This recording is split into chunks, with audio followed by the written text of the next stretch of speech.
All right.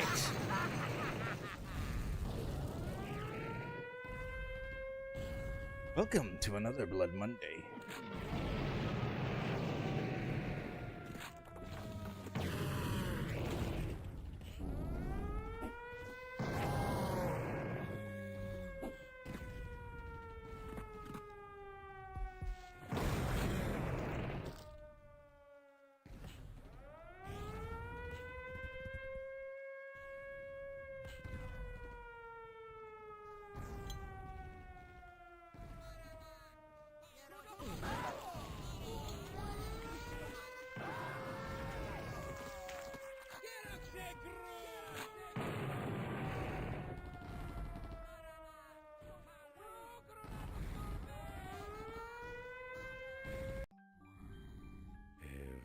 Everybody loves somebody sometime.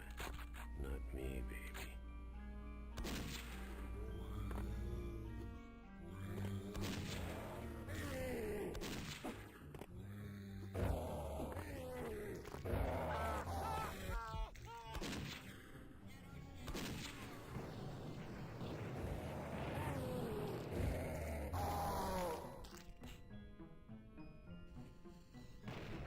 Let's play some setup. Hey. Hat.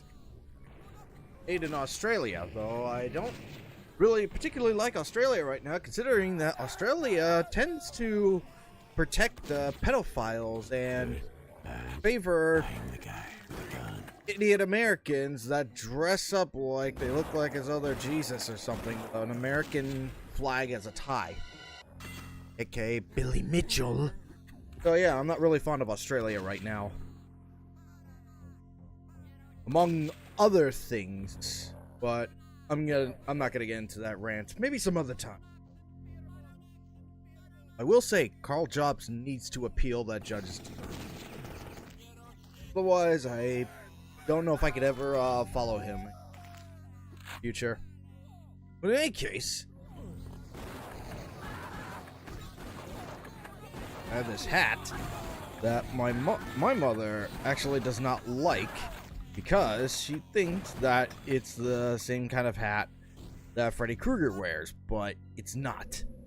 Wait, this is not the...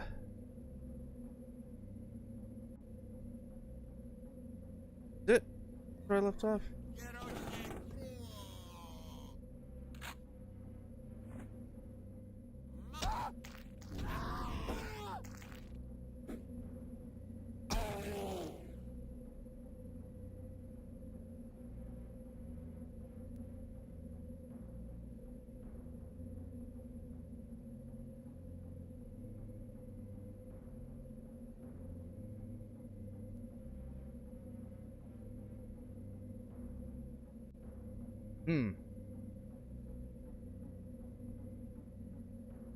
This is episode 2.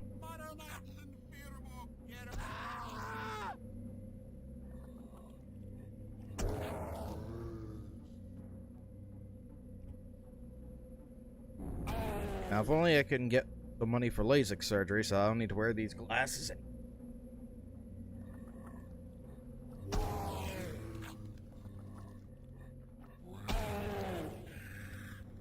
Fish in the snow.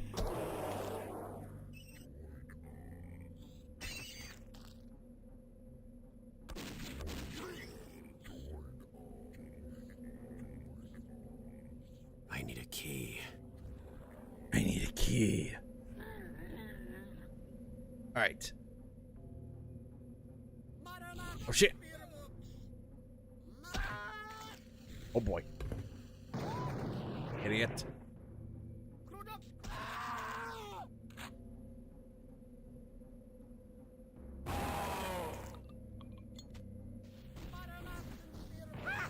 What?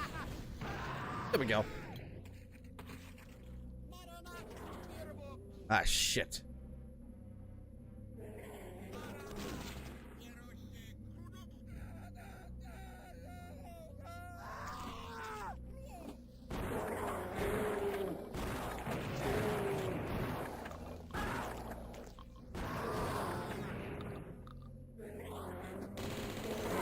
Okay. God's sakes. What? You should have been dead by that. There we go.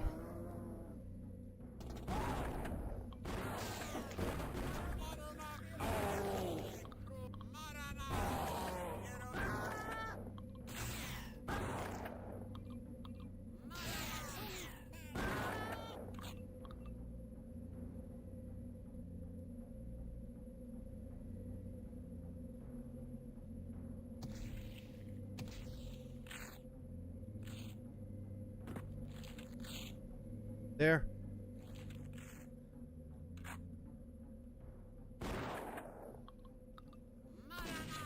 Oh, Jesus.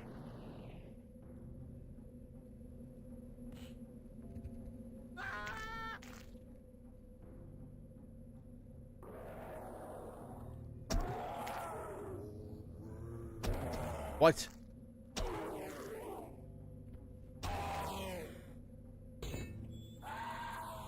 Hey there.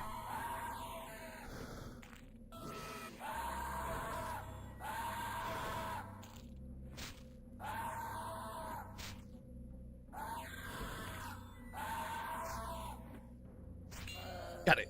Hey, a skull key.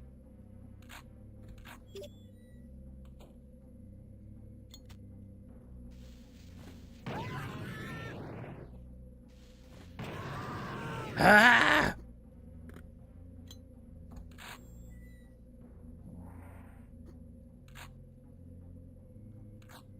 No, wait, give me it.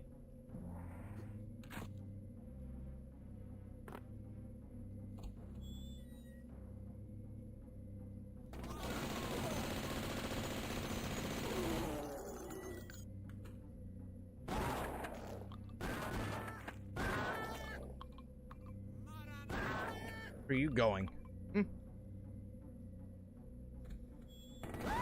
Oh boy.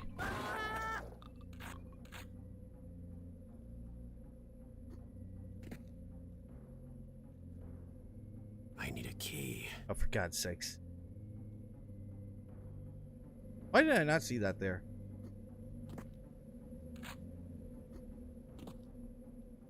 Oh, and Shell's here.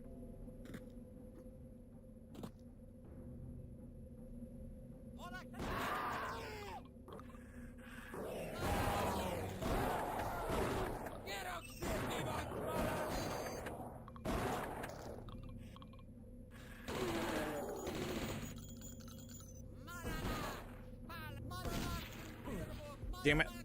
Health. Oh shit. Please. Here we go.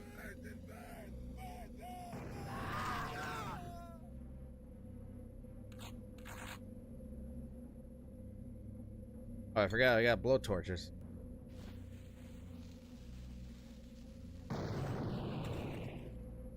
Here you go.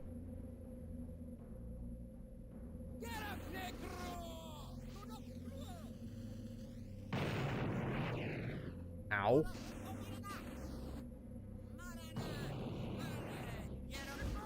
There we go.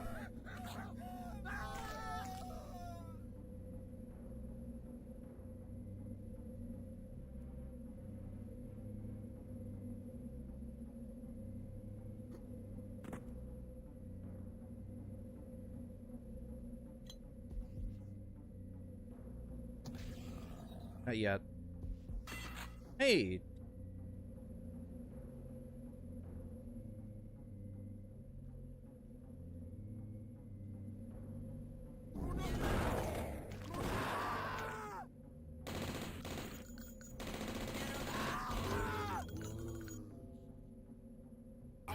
Here we go. Oh, shit. There we go.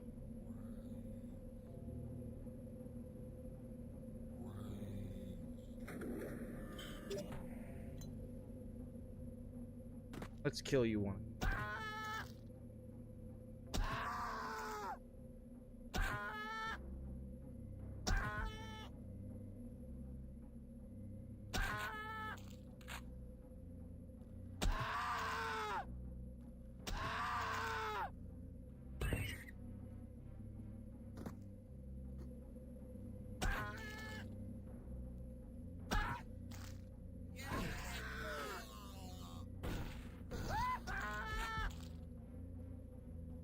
Alright, let's... Alright. Oh, shit! What are you doing underwater?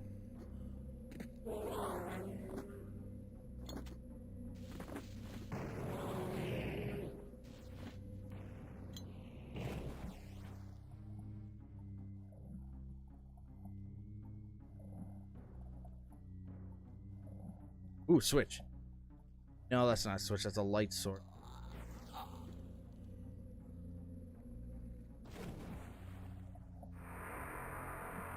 Ooh. No!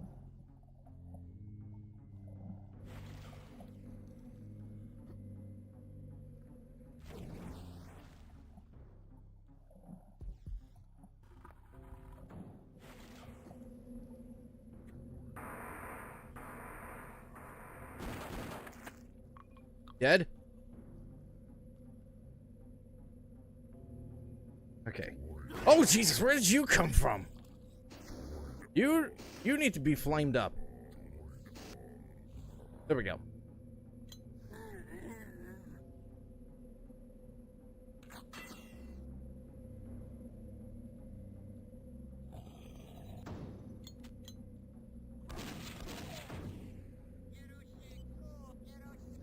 Do it. Idiot.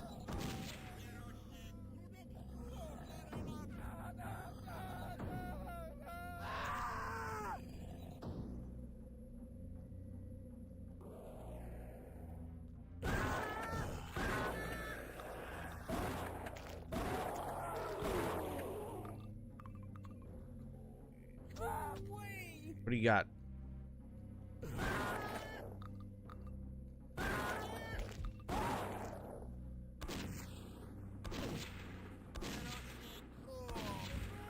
Jesus Christ, why didn't you die? Tesla gun.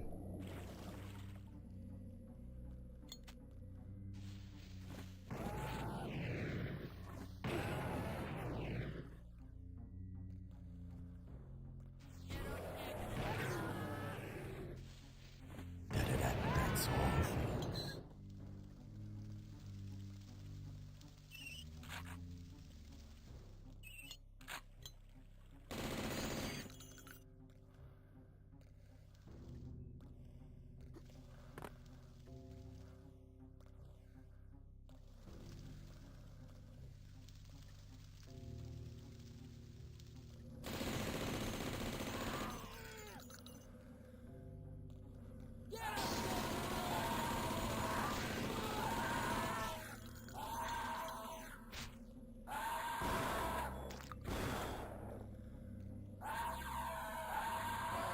Gotcha.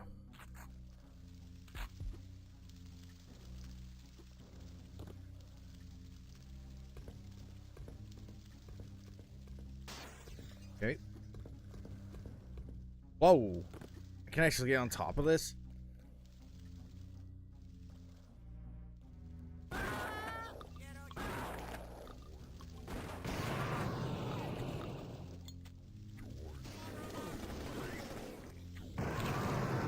Woo!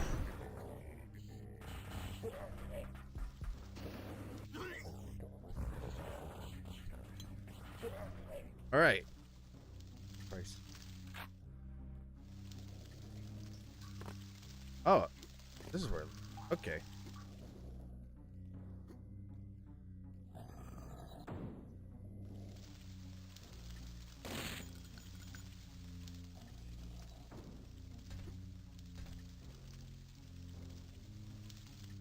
Nowhere.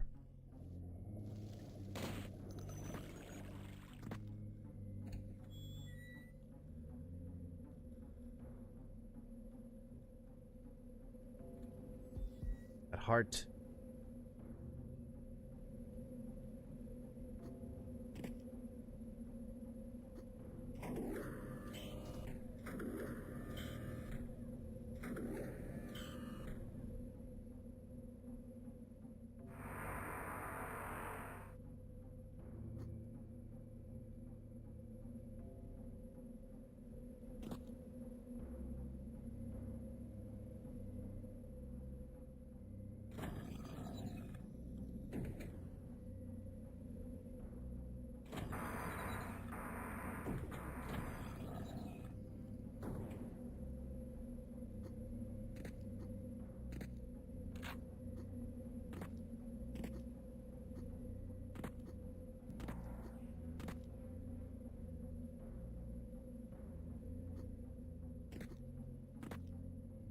I can find the...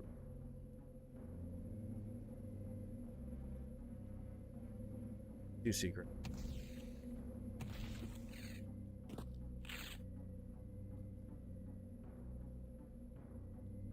Where are...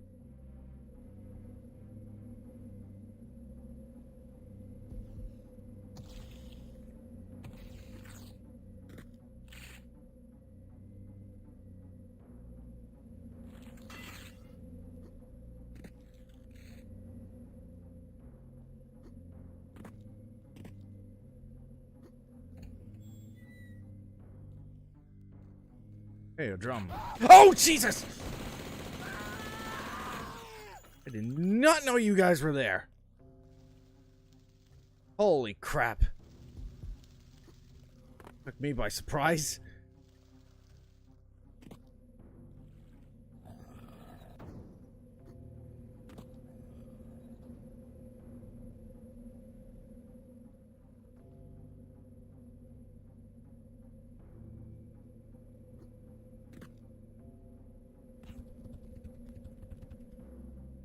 Oh, that's all I can find. Come out, wherever you are. No!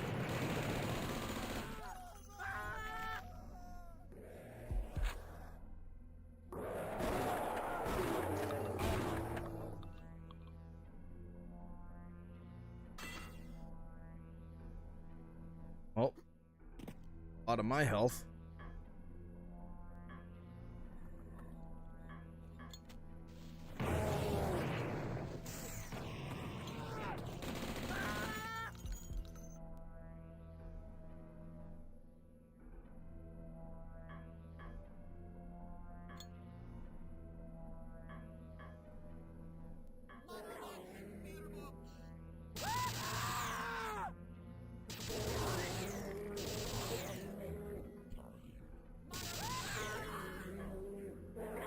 Come on.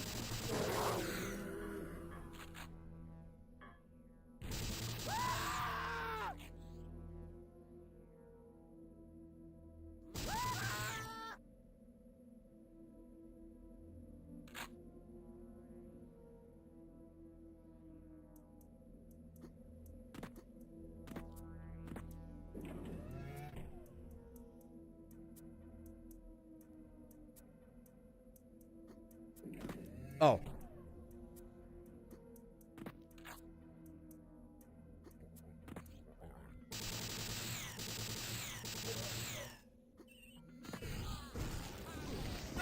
Damn it.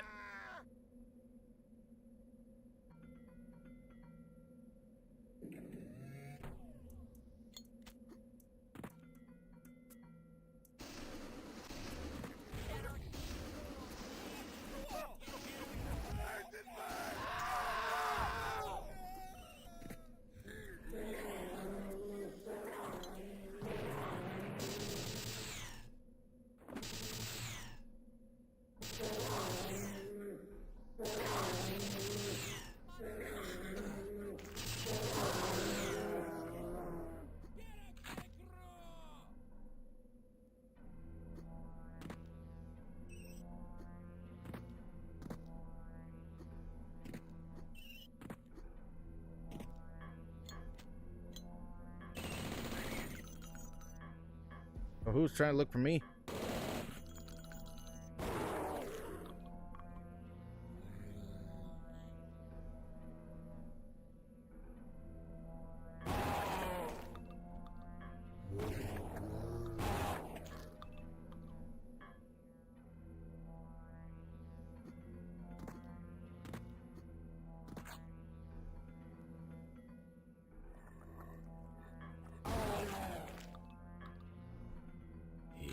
Here's Johnny.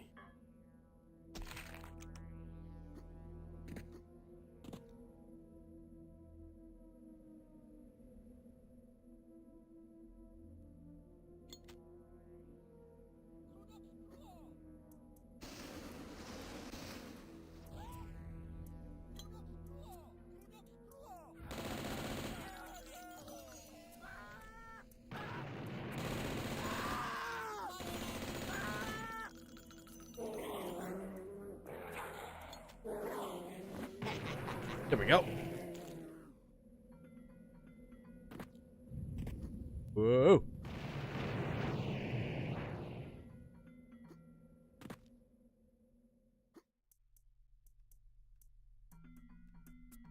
Let me guess, that's gonna come to life. Oh, geez, yes it is.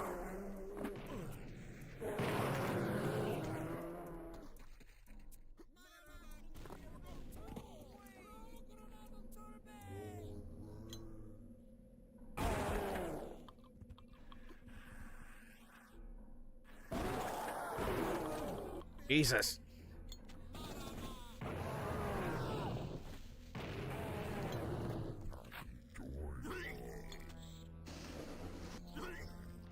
Burn, fat man.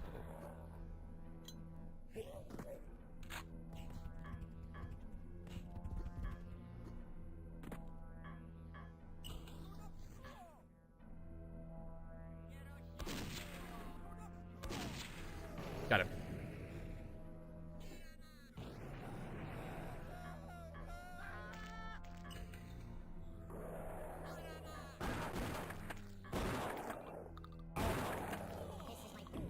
This is my boomstick.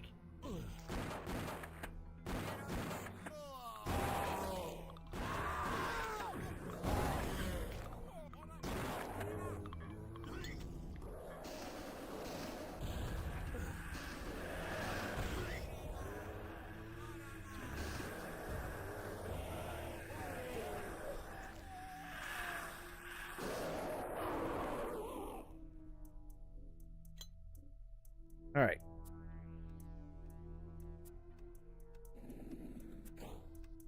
Secret.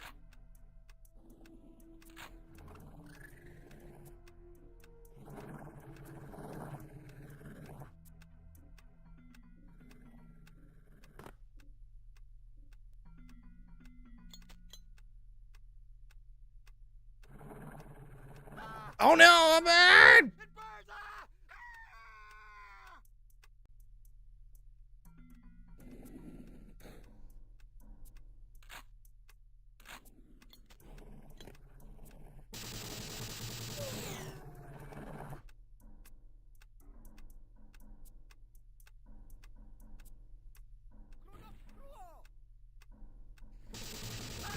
Oh my god. What the fuck?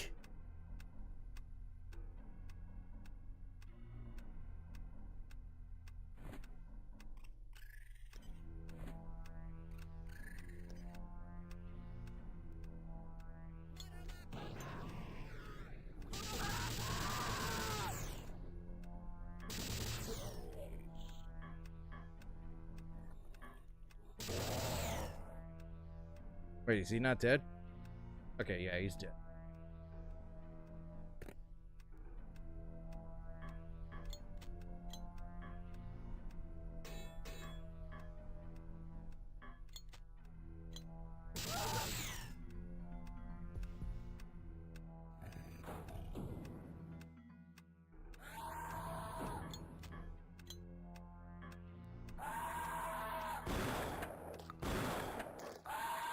Come on.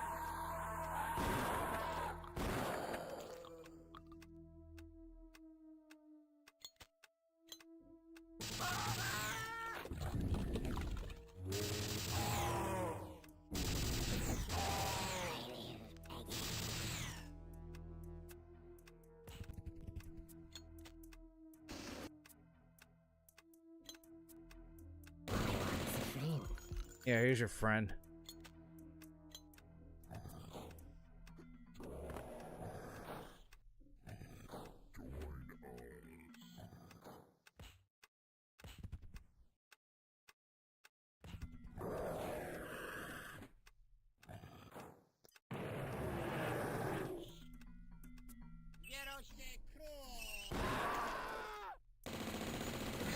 God damn it.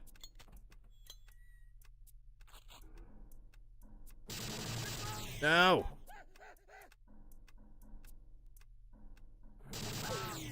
Stop that. Why don't I have a med kit?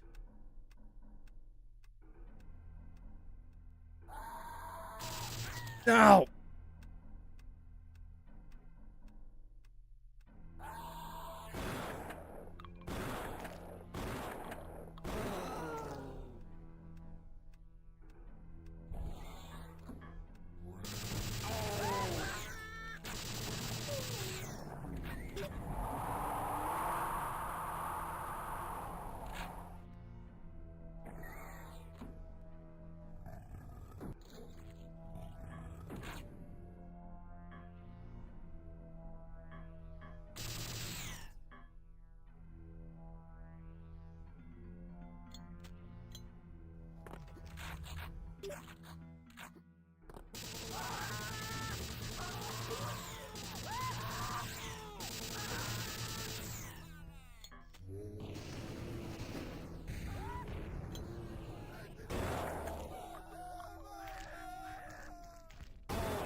There we go. Whoa, where'd you come from?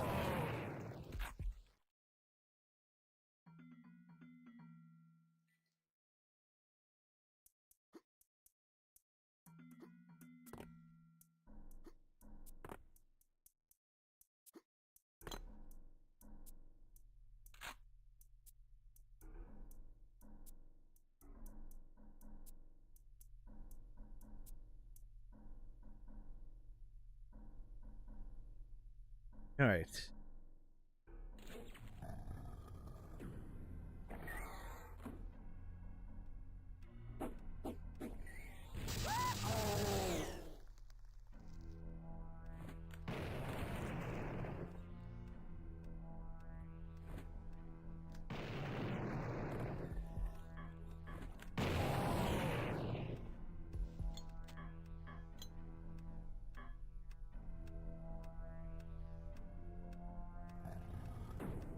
The secret.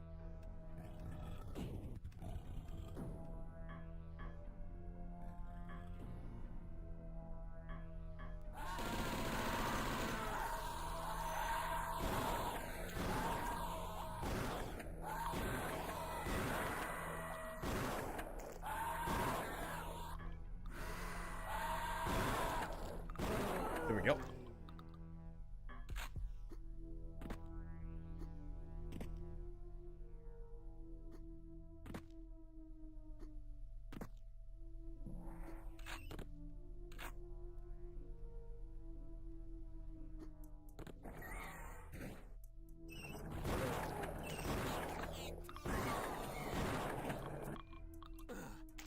Ow, what the? Oh!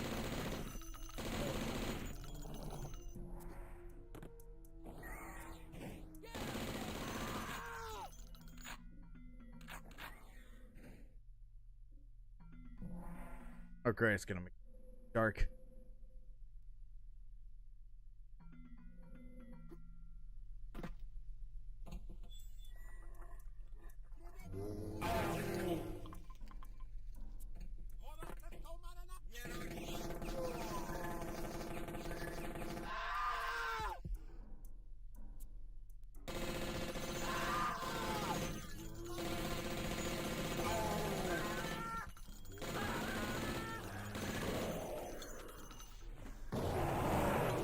Nice.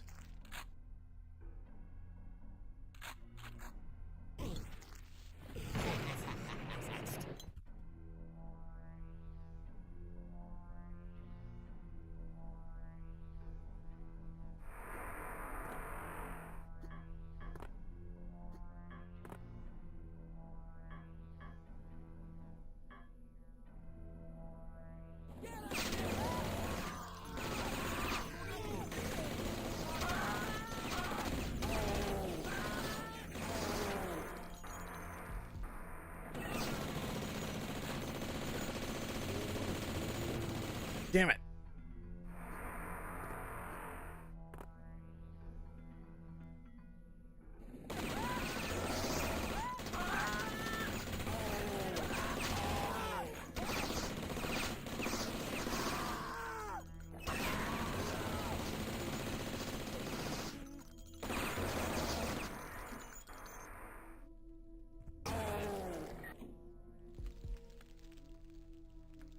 Okay.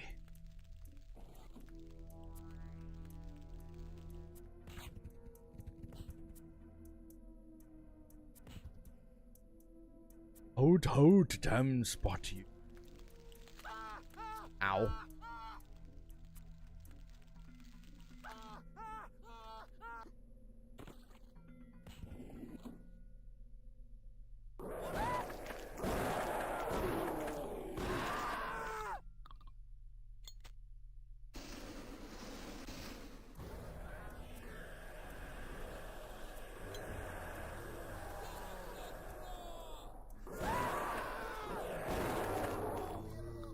Let's try that again.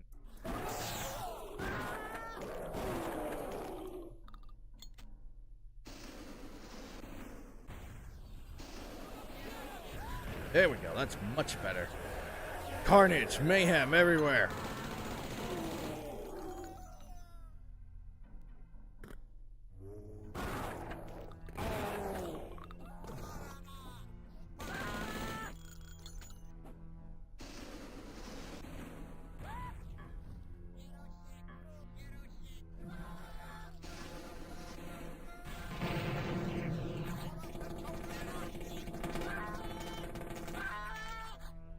The hell happened here?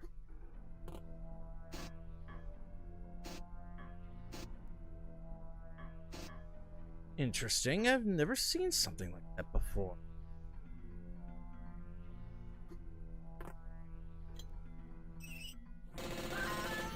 You throw.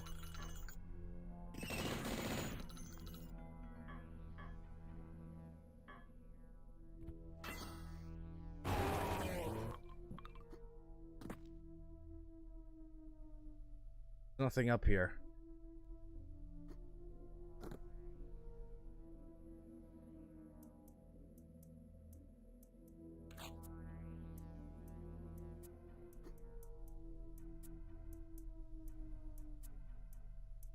I need a key.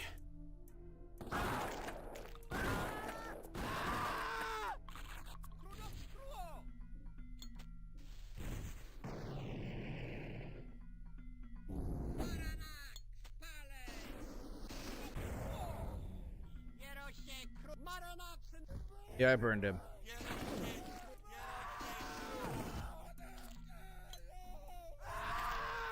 I need more health.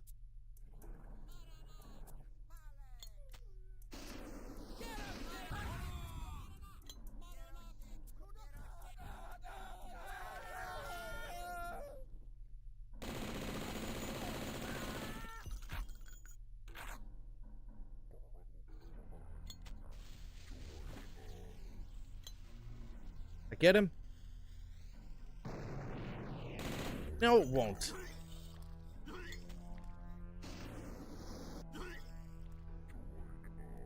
Burn. Yep.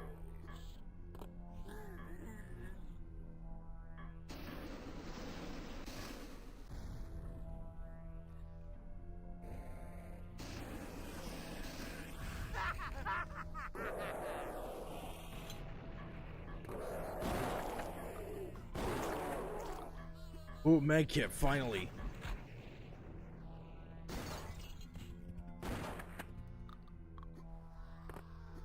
What did why did you what did you think was going to happen?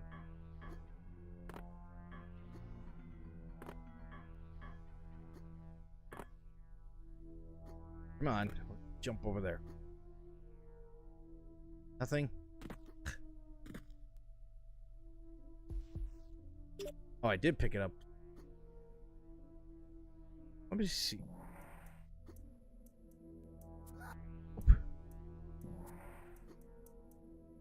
Oh, I actually got up here.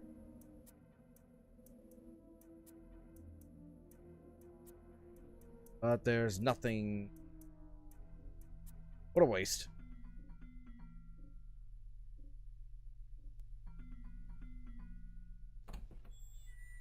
Oh yeah, this is the library.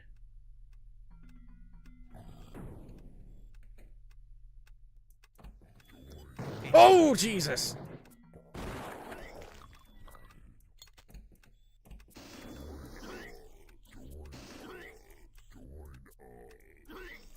You burn yet. Shit!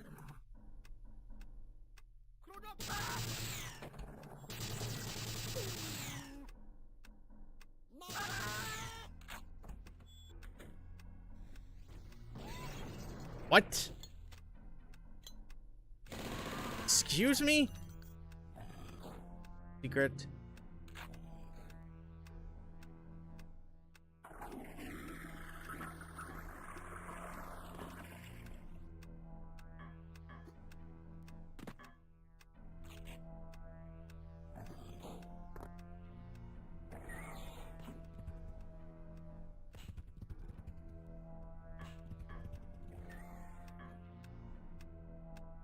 Go back much.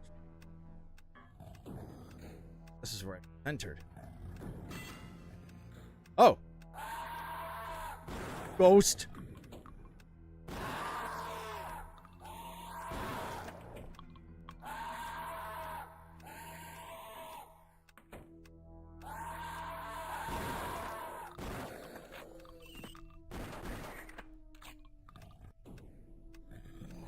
Ooh, nice.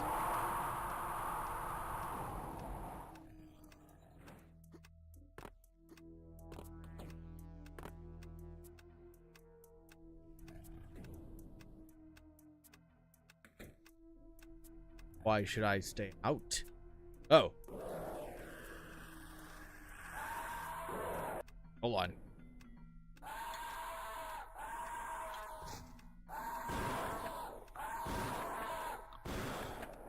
No, come back.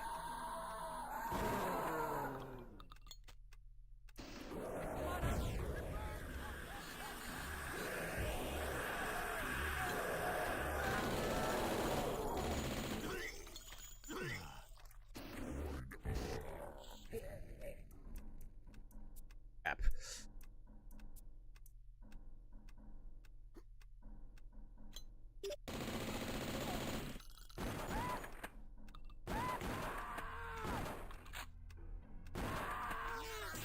No!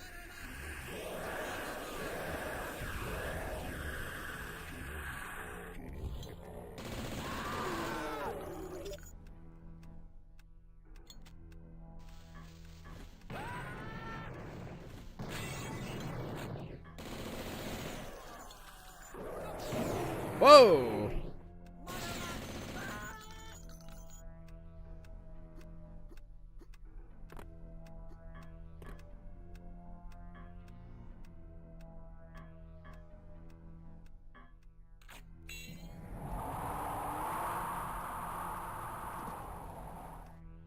I need a key. What do you mean I need a key?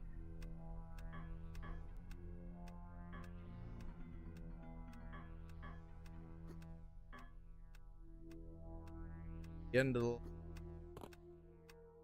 It's...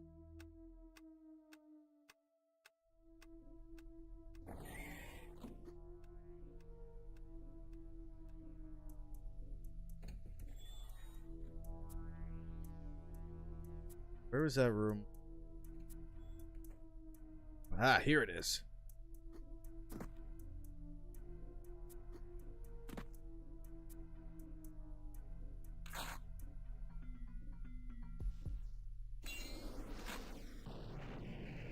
Try.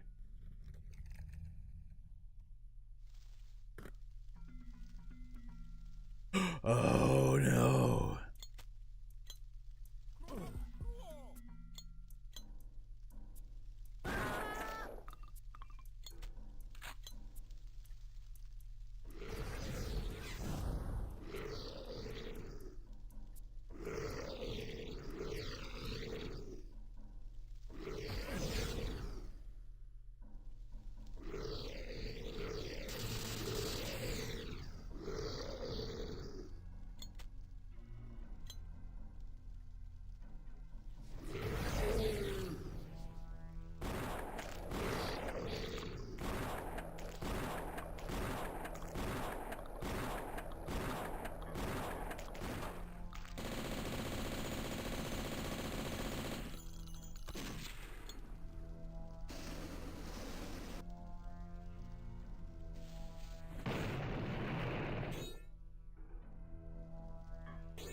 Uh-oh, I think I got loose.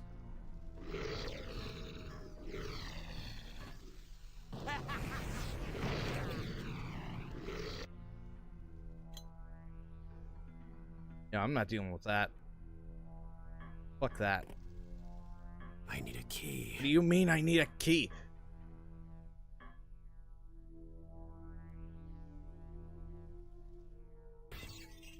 Oh shit! He's right there!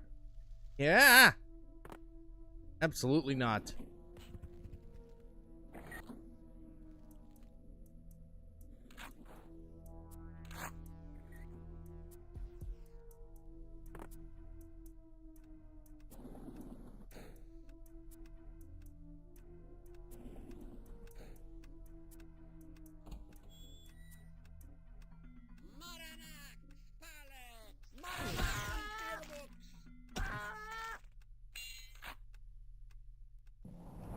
Like that.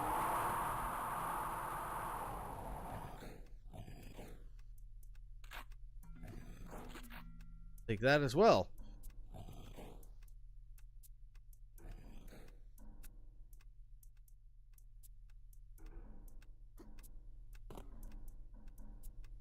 I need a key. Oh my god, why do you need a key?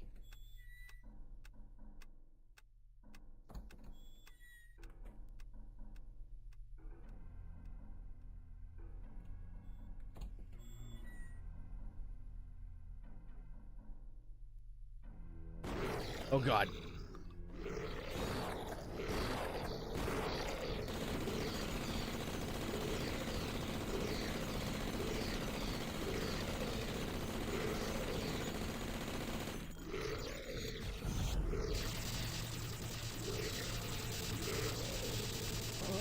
Thank you. Holy shit.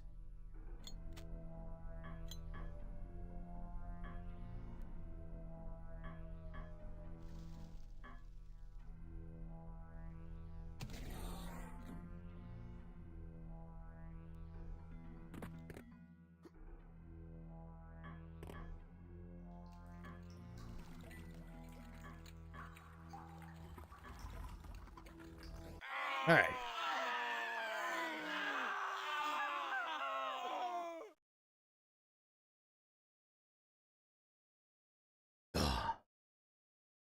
I got.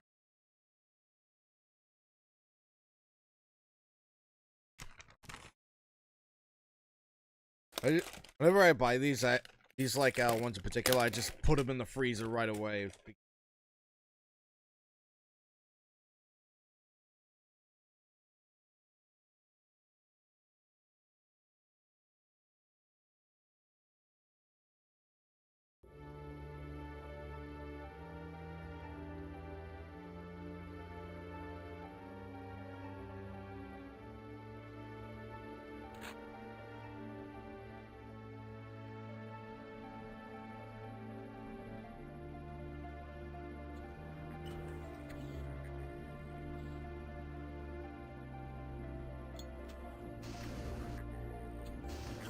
Wait. Oh. Oh shit.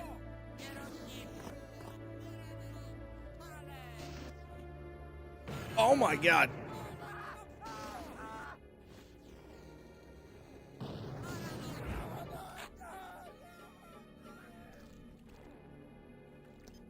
No! Why did that happen?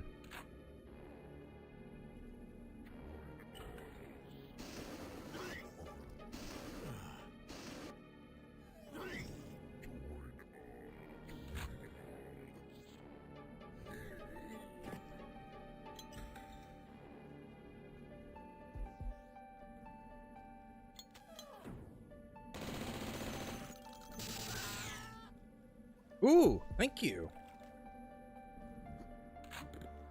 I need a key.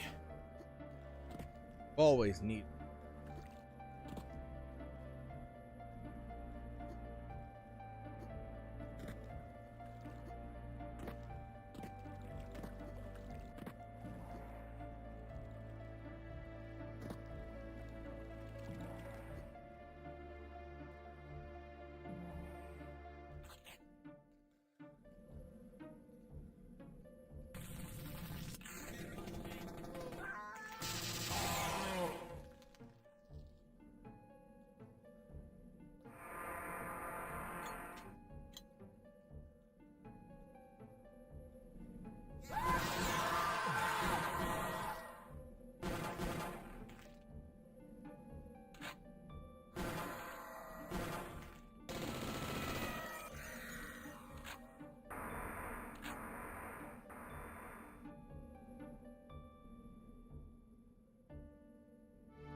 Burn? Yeah.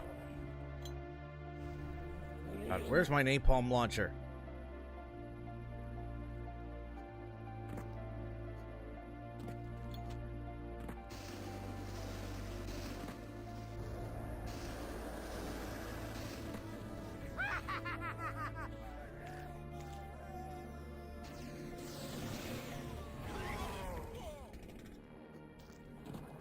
Shit.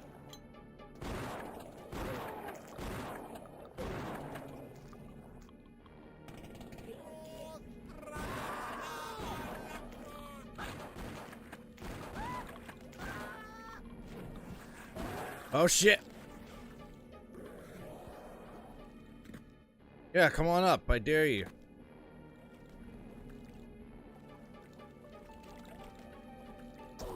There we go. Hello, Red Drummer. How are you doing? Sorry if I got your message a bit late.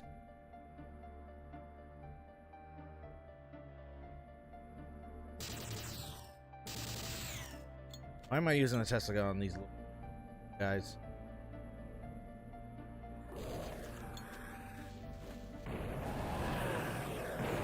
No. Wow.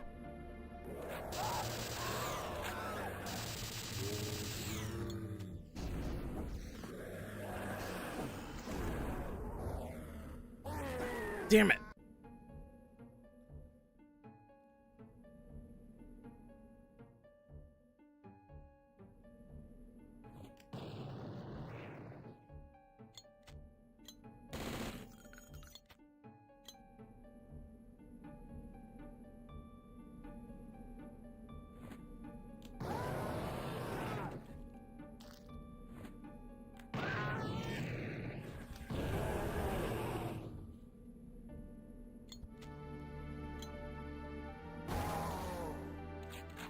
All right.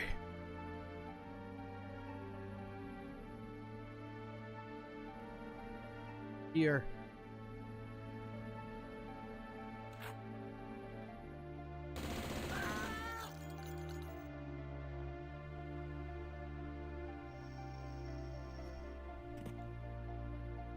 Oh, jeez.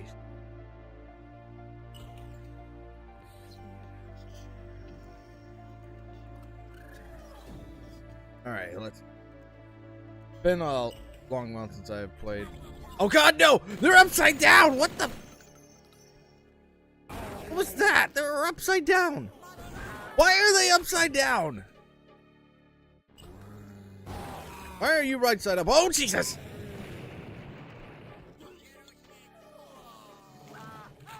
Oh God, a dog! A dog! He's upside down as well!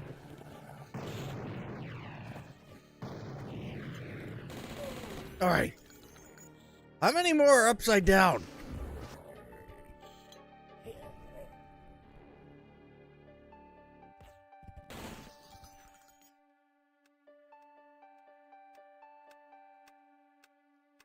Oh my God. Okay.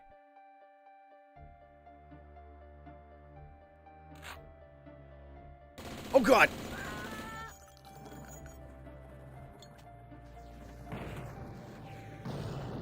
Damn it!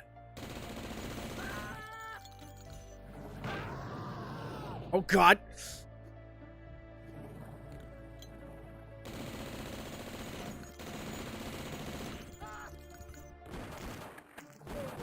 All right.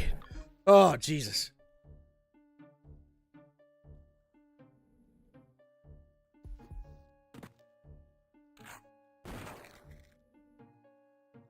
I'll take this home. Wait, not home. Okay.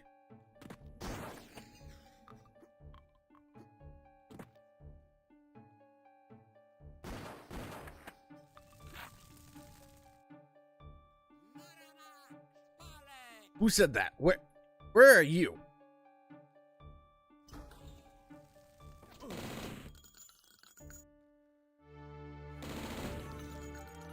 Don't slam the damn door on me.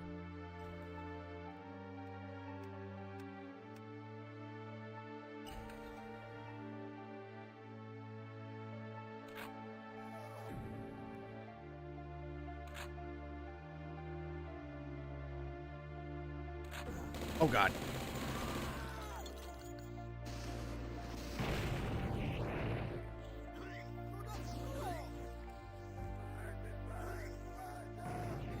Oh boy. Okay, now you're dead. Ah. Oh. Ooh. I don't think I encountered that secret before.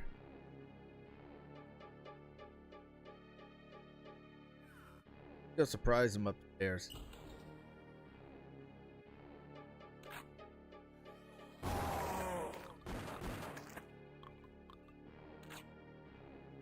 key.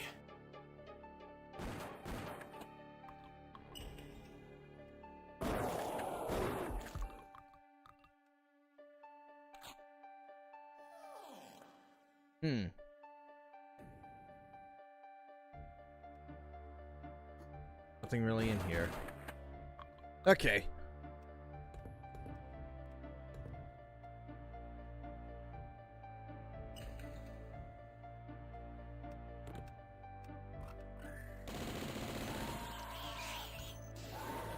Oh boy.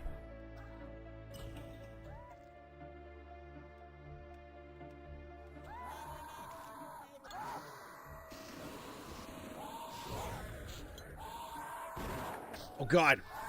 You almost hit me there. Oh my god! You bastard!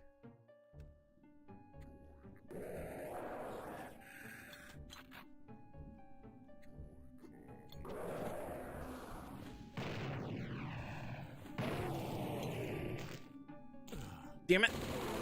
You took away my health. God damn it. Oh, thank you for breaking that.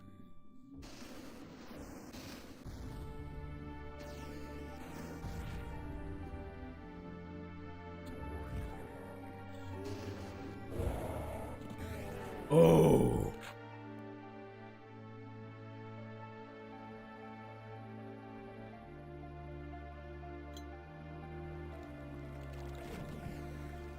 Ooh, hello. Here's the key. That. They don't know what to do.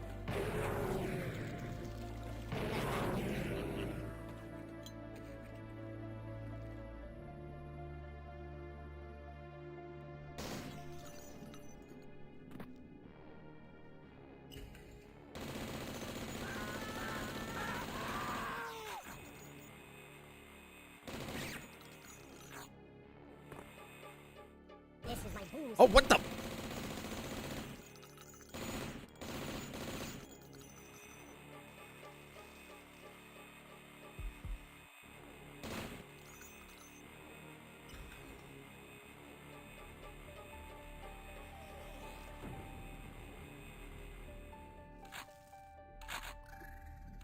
You think there'd be enemies in here? Oh god, my hand's going numb.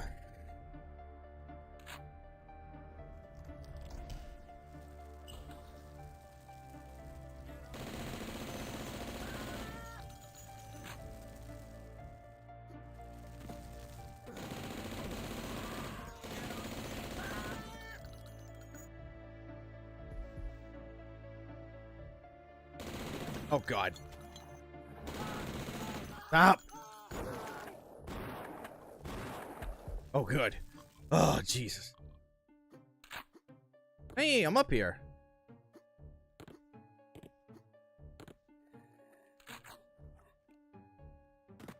You know, I kind of always wanted to have a library similar to this on my own.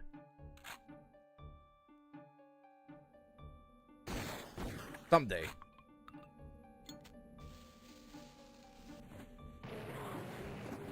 God damn it. Fine, come down here.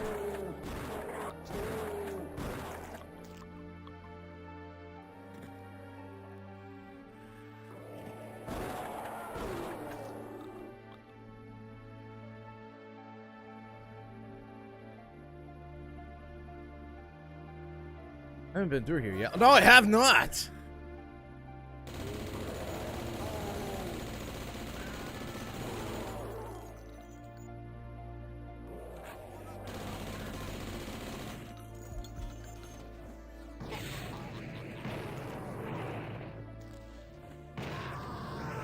Oh, I didn't know you were there.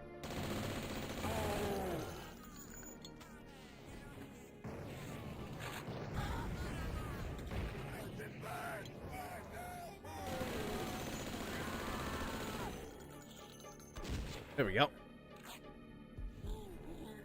Holy crap.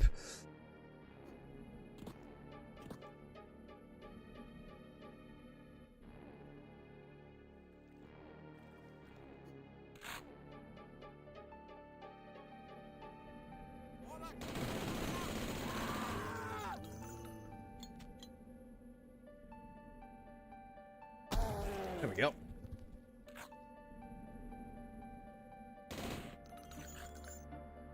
Alright. Yeah, I thought I saw a switch over there. Alright. Imagine if I take this key. Yep! Here they are.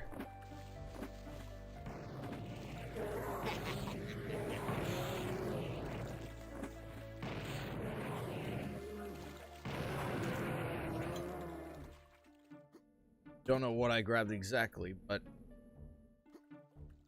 hey, look at that. No secret there.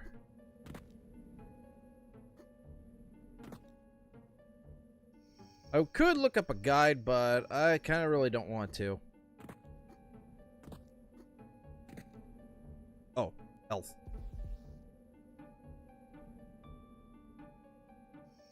Oh, that. Hey.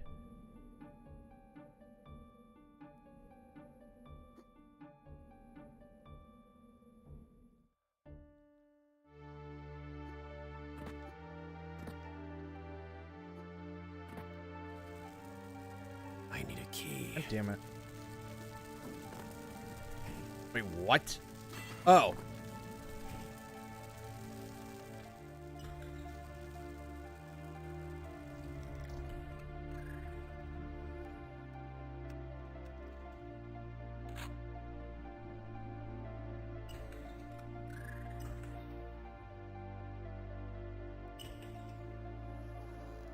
I think I've been through here. Bye. Yeah. Yeah, this is my work.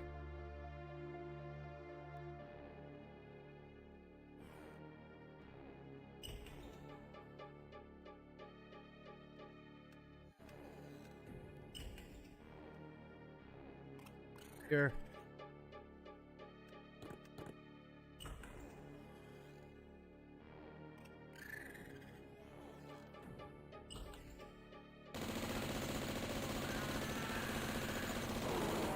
Oh. Okay. I key.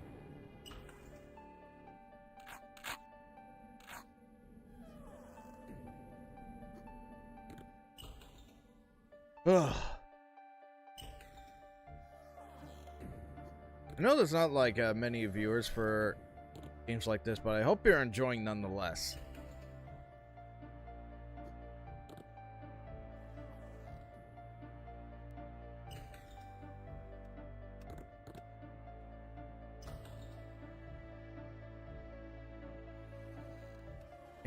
I cannot remember.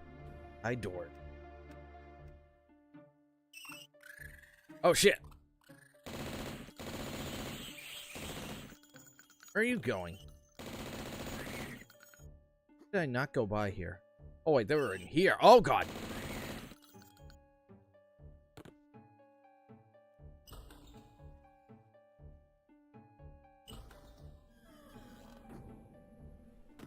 Ow.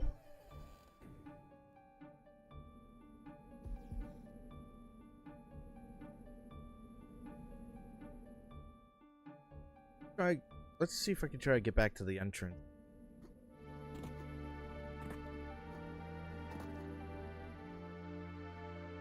All the gasoline and yet still no freaking napalm launch. That is a goddamn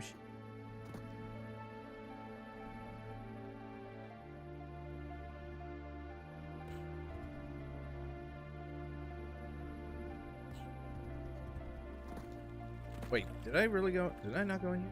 Oh, that's just shallow. I need a key. What? I need a key.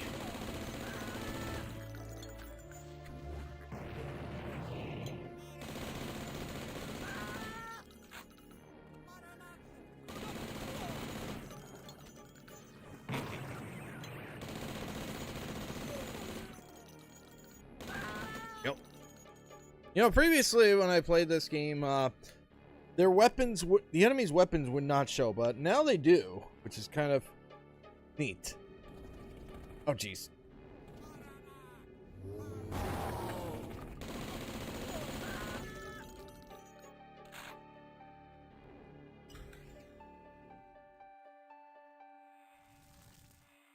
on, not yet.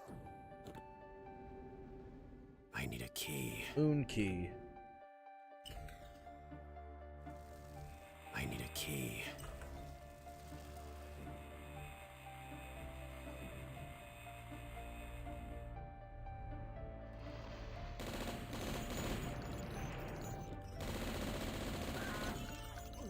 What the? Oh, Jesus!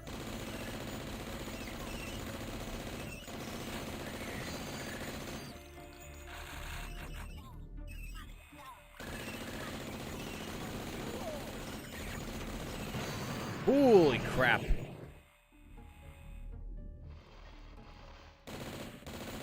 You are a bit of a bat.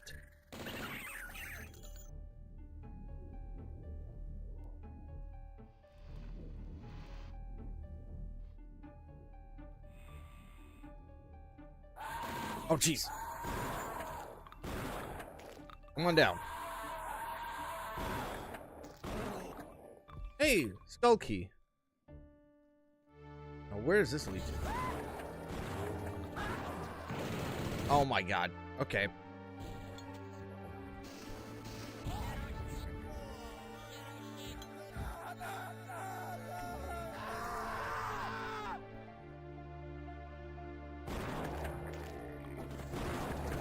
Oh my god.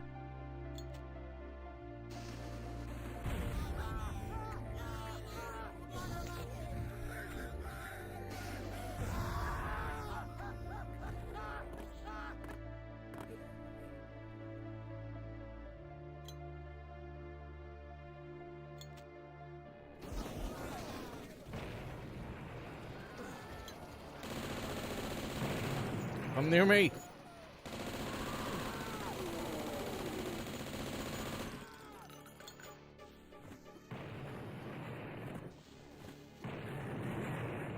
Ah, shit.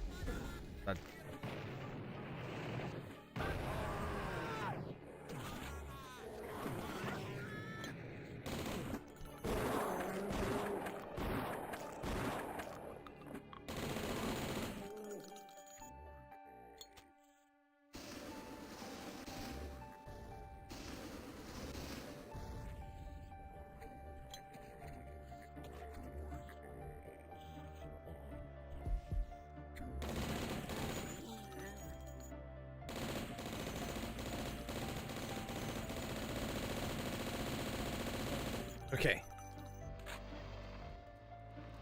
Oh my god, that was brutal. What? Who said I'll swallow your soul? Huh? What? Bullshit.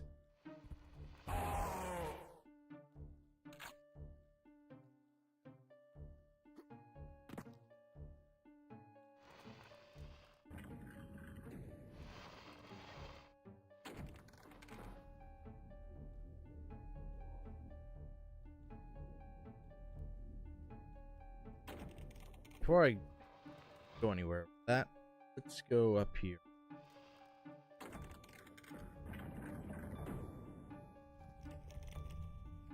Oh. Ah, okay, another.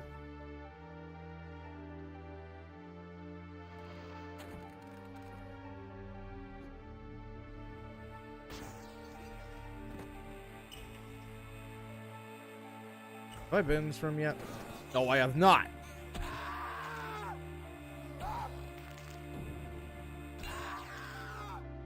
Oh, I picked up the fire key from him? Yeah, this kind of glitch can happen sometimes with randomizer.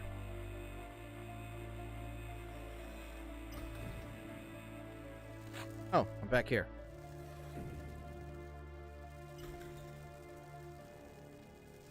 Where's the moon key? What happened to this?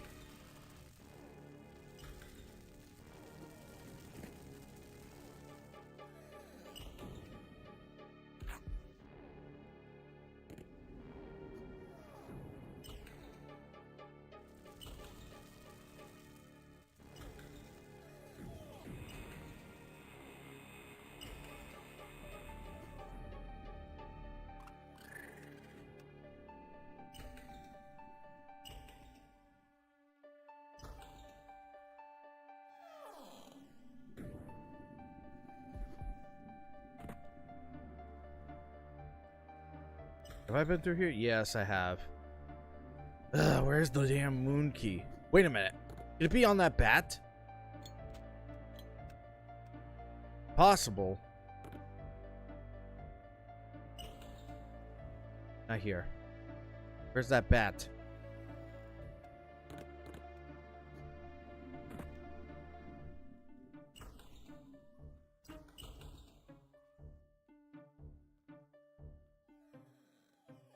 Damn.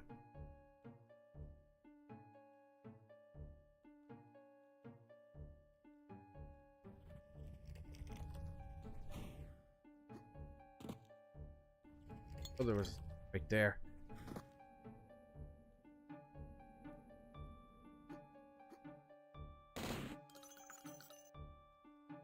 Ugh. Yeah, it take a while.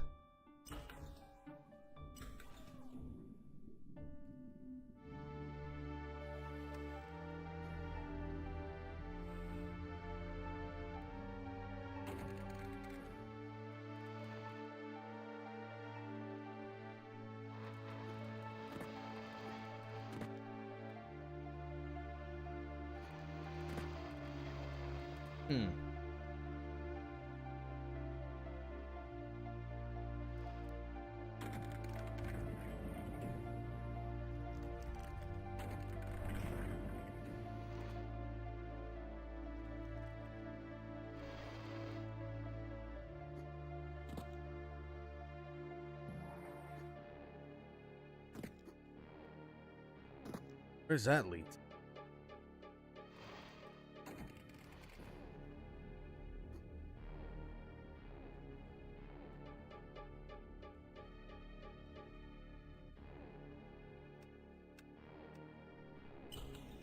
Where the hell is this? You?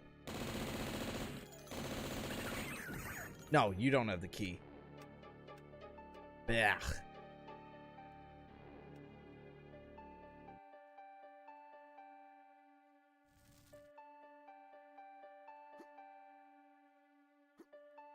Where's this all?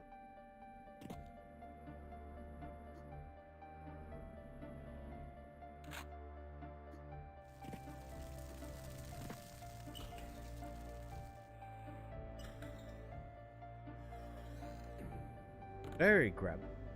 I need a key. No, I did not. God damn, I can't remember where the fucking moon key was. Why has this been destroyed?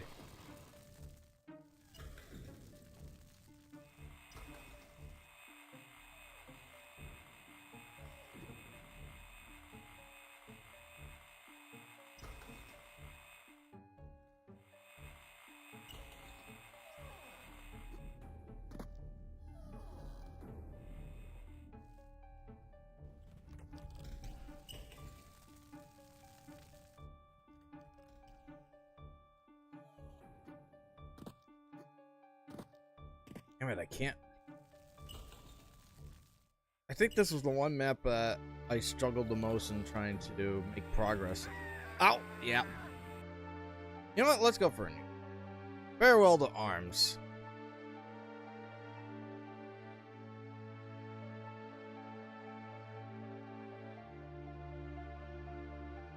Got it.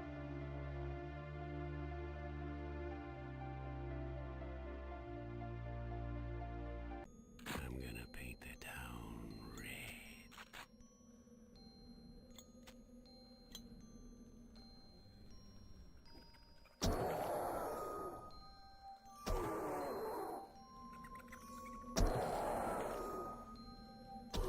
I ain't noticed. Why are you chasing after him? There you go.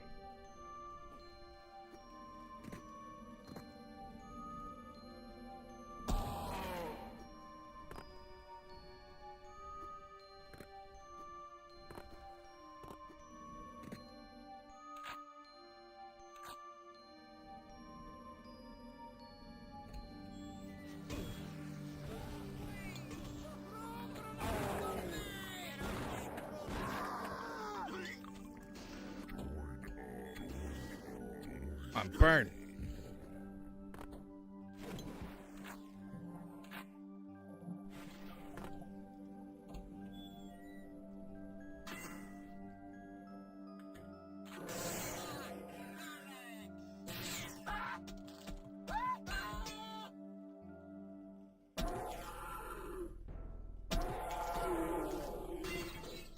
destroy these because items.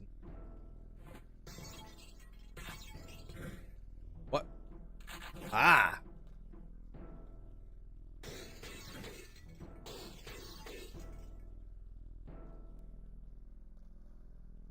Ugh.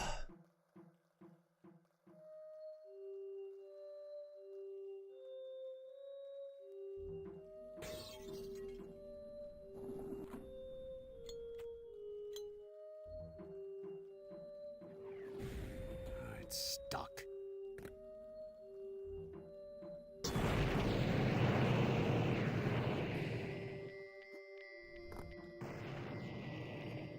What? Why?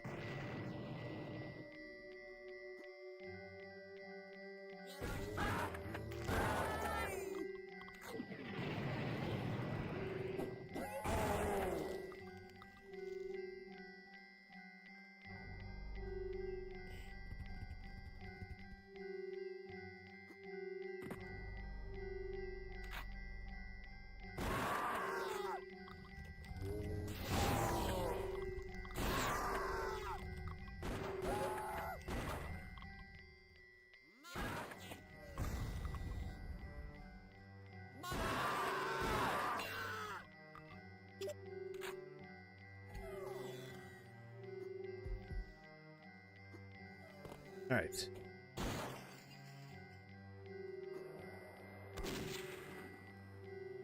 Burn.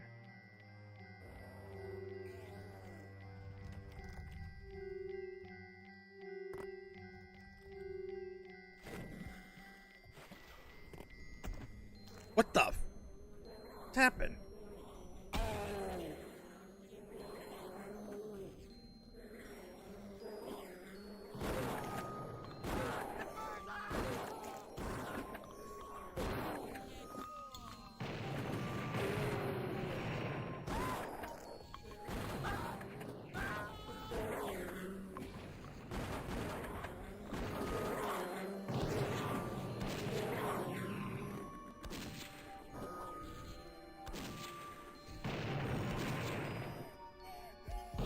What? Oh my god. You were supposed to burn.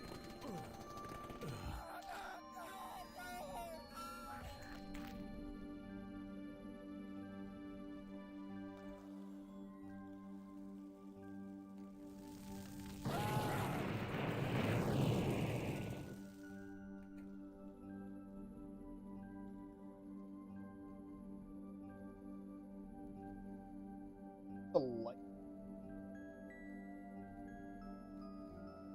If you're blue and you don't know.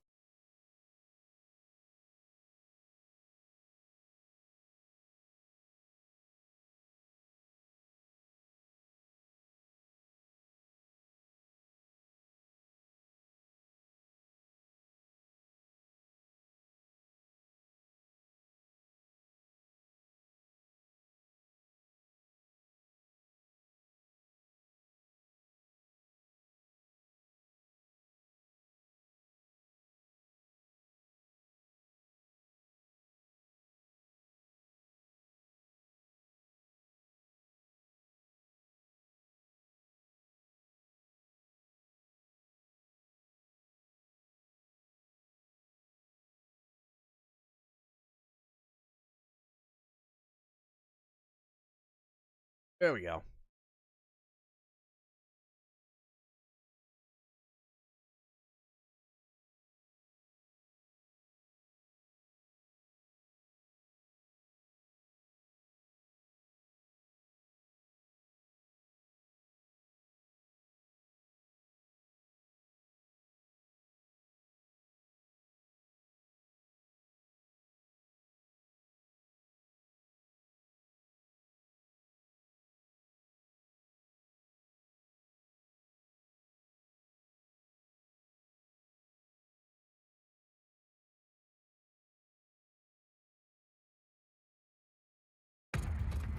There we go.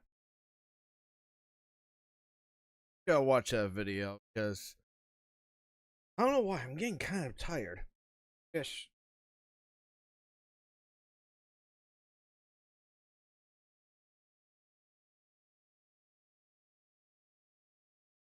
Yeah, I just been tired recently.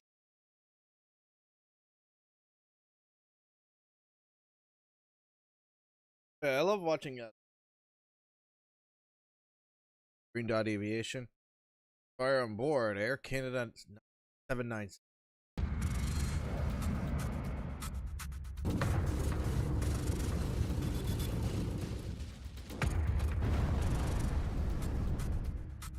The pilots of an Air Canada DC-9 are in a race against the clock.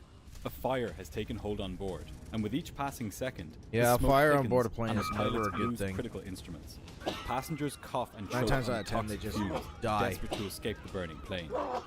Will the pilots manage to land their stricken jet before it's too late, or will the fire consume their chances? This is the story of Air Canada Flight 797.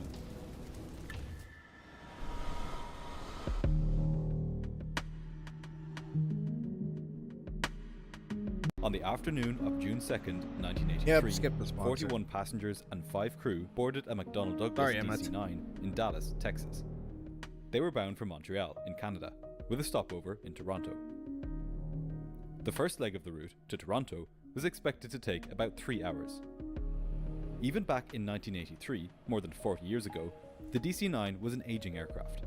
By that point, its design was almost 20 years old, and McDonnell Douglas had just stopped producing new ones the previous year. The aircraft was still in widespread use, however, and had proven itself as a workhorse for airlines around the world, with almost 1,000 being produced. This particular airframe had been in service for 15 years, and had been with Air Canada for all of that time, operating many of the airline's short-haul routes. But it had a rather checkered past. 3 years previously, as the airplane levelled off at its cruising altitude after departing Boston, the aft pressure bulkhead, the domed structure which keeps the plane a sealed container, cracked, causing an explosive decompression. As the air inside the cabin rushed out the back of the plane, it How and was the it debris able it to carried land? caused extensive damage, destroying flight control components and other critical aircraft parts. The damage was so severe how did that that it took even months to repair, survive? with the airline replacing both rear lavatories as well as splicing and rearranging bundles of electrical wiring. They should have Whether just it was a written it direct off result if of these it repairs happened with or an something accident else like entirely, that. a Especially if different it kind took of problem months would befall Flight repair. 797 on this day. One which was far more insidious and far more deadly. The passengers knew nothing about this troubled history as they took their seats and settled in for departure. For the pilots, however, it was a different story. The captain of this flight was 51-year-old Donald Cameron. Cameron had an immense amount of flying experience, having racked up 13,000 hours, almost 5,000 of which were on the DC-9. He had been with Air Canada for 17 years at this point. To his right was 34-year-old First Officer Claude Ouimet.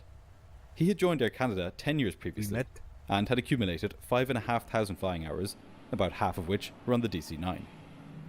By all appearances, the passengers could not have been in safer hands.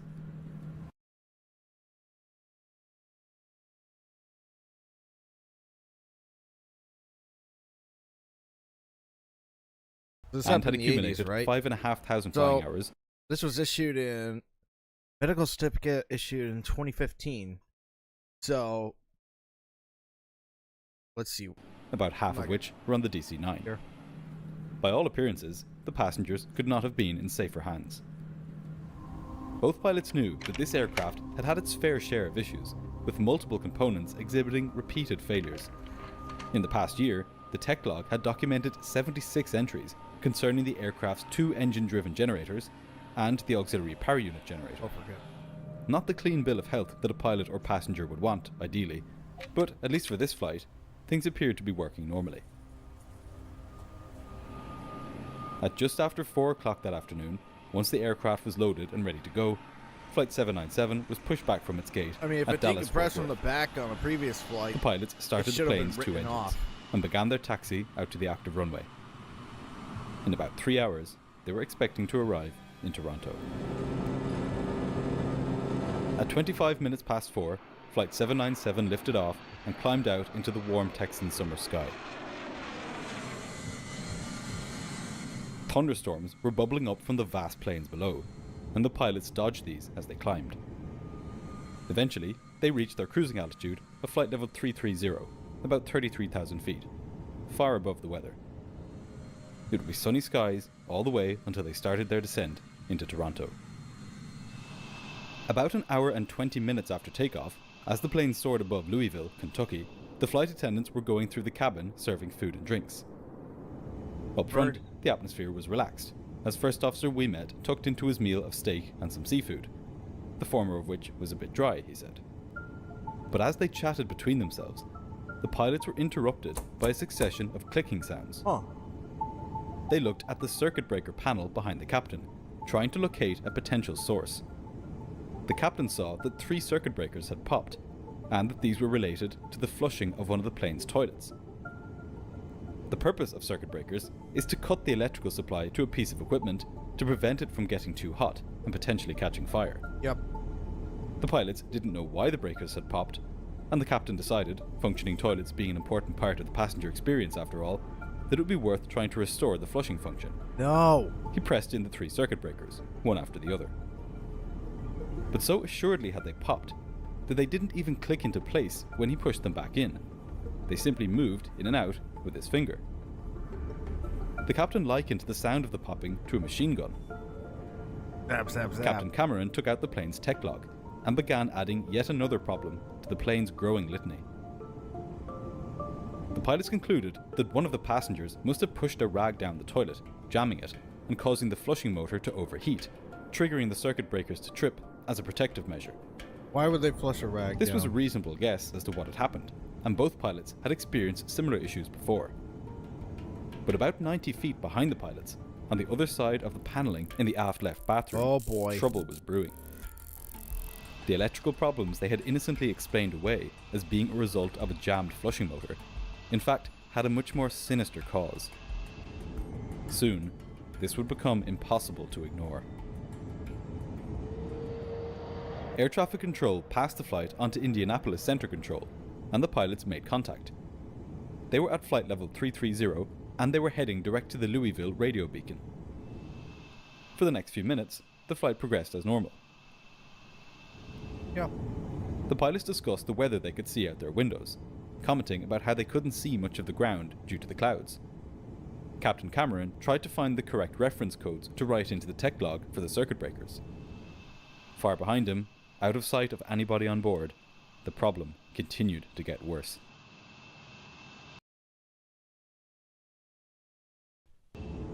Nine minutes after the circuit breakers had popped, the pilots decided to try pushing them in again. No. The captain pushed each of the 3 circuit breakers in, but just as before, they immediately popped out.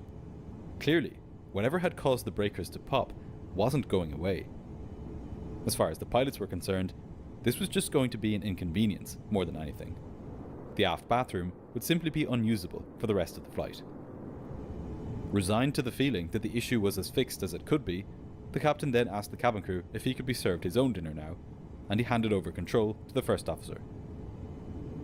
At this moment, the aircraft was just beginning a left-hand turn from the Louisville radio beacon towards Rosewood, just to the north of Dayton, Ohio. As this was happening, something of a commotion was breaking out in the back of the passenger cabin. One of the passengers sitting near the rear of the aircraft had alerted one of the cabin crew to an unusual burning electrical smell. Other passengers had noticed this smell too. Boy. The flight attendant suspected the smoke was originating from the aft lavatory, and cautiously opened the lavatory door just a crack. Oh Her boy. eyes met a scene of light grey smoke, thick from floor to ceiling. However, no flames were visible. She asked a nearby colleague to tell the senior cabin crew member, which she did, saying that there was a fire in the rear lavatory. The senior cabin crew member then told another one of the crew to tell the captain, while he, the senior cabin crew member, went back to put the fire out. He grabbed a CO2 fire extinguisher, opened the door, and saturated the bathroom with CO2. He paid particular attention to the seams between the wall and the ceiling, where the smoke was emerging from, and to the door of the waste bin, before closing the lavatory door. Importantly, he hadn't seen any flames, and he could tell that the smoke was in fact coming from behind the wall panelling. This didn't appear to be a wash bin fire, the kind most commonly caused when a passenger puts a cigarette butt in the bathroom's rubbish bin. Despite knowing that the fire was behind the panelling though, he had not been trained on which lavatory panels could be removed or destroyed without endangering critical airplane components. Yeah.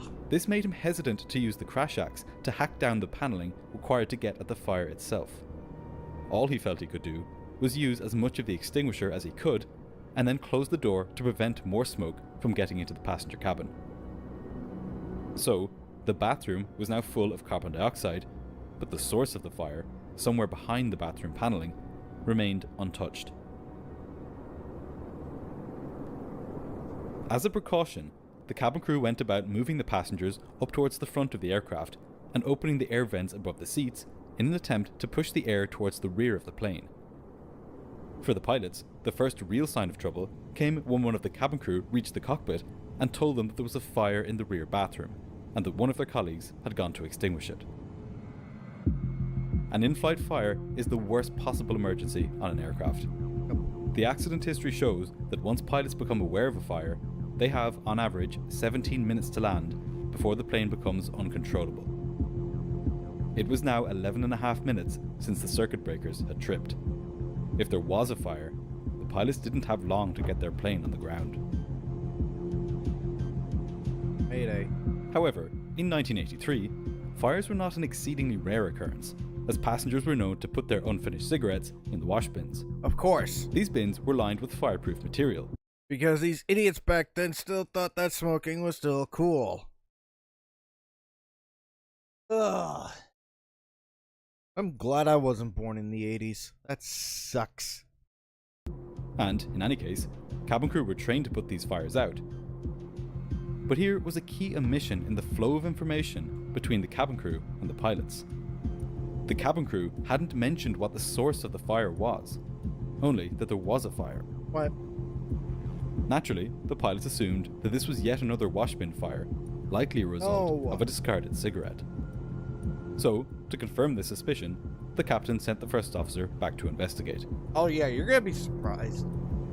As the first officer departed the cockpit, the captain put on his oxygen mask. This being 1983, the aircraft was not equipped with, nor was it required to be equipped with, self-contained breathing equipment, or a full-face smoke mask. So, First Officer Ouimet had to do without these, as he made his way towards the smoky rear cabin. Unsurprisingly, without this equipment, Ouimet was unable to even reach the aft lavatory, due to the thick smoke that had now spread over the last 3 to 4 rows of seats. However, while his mission itself was not a success, he did get some new information while back there. The chief cabin crew member explained that he hadn't seen the source of the fire while trying to extinguish it, and that it didn't seem to be coming from the rubbish bin. This changed the situation entirely. A washbin fire which can be seen and extinguished is one thing, but a fire which can't be seen cannot be extinguished. The first officer made his way back to the cockpit, determined to go back again, this time with some smoke goggles, so that he could at least find out where the smoke was coming from. Upon his return to the cockpit, the first officer told the captain that the smoke was so dense he couldn't even reach the bathroom to investigate. He suggested that they start descending immediately. However, the first officer left out one key piece of information: the flight attendant's report that the fire appeared not to be in the wash basin. Oh my god, he didn't. The omission Why did you not mention that, you fucking...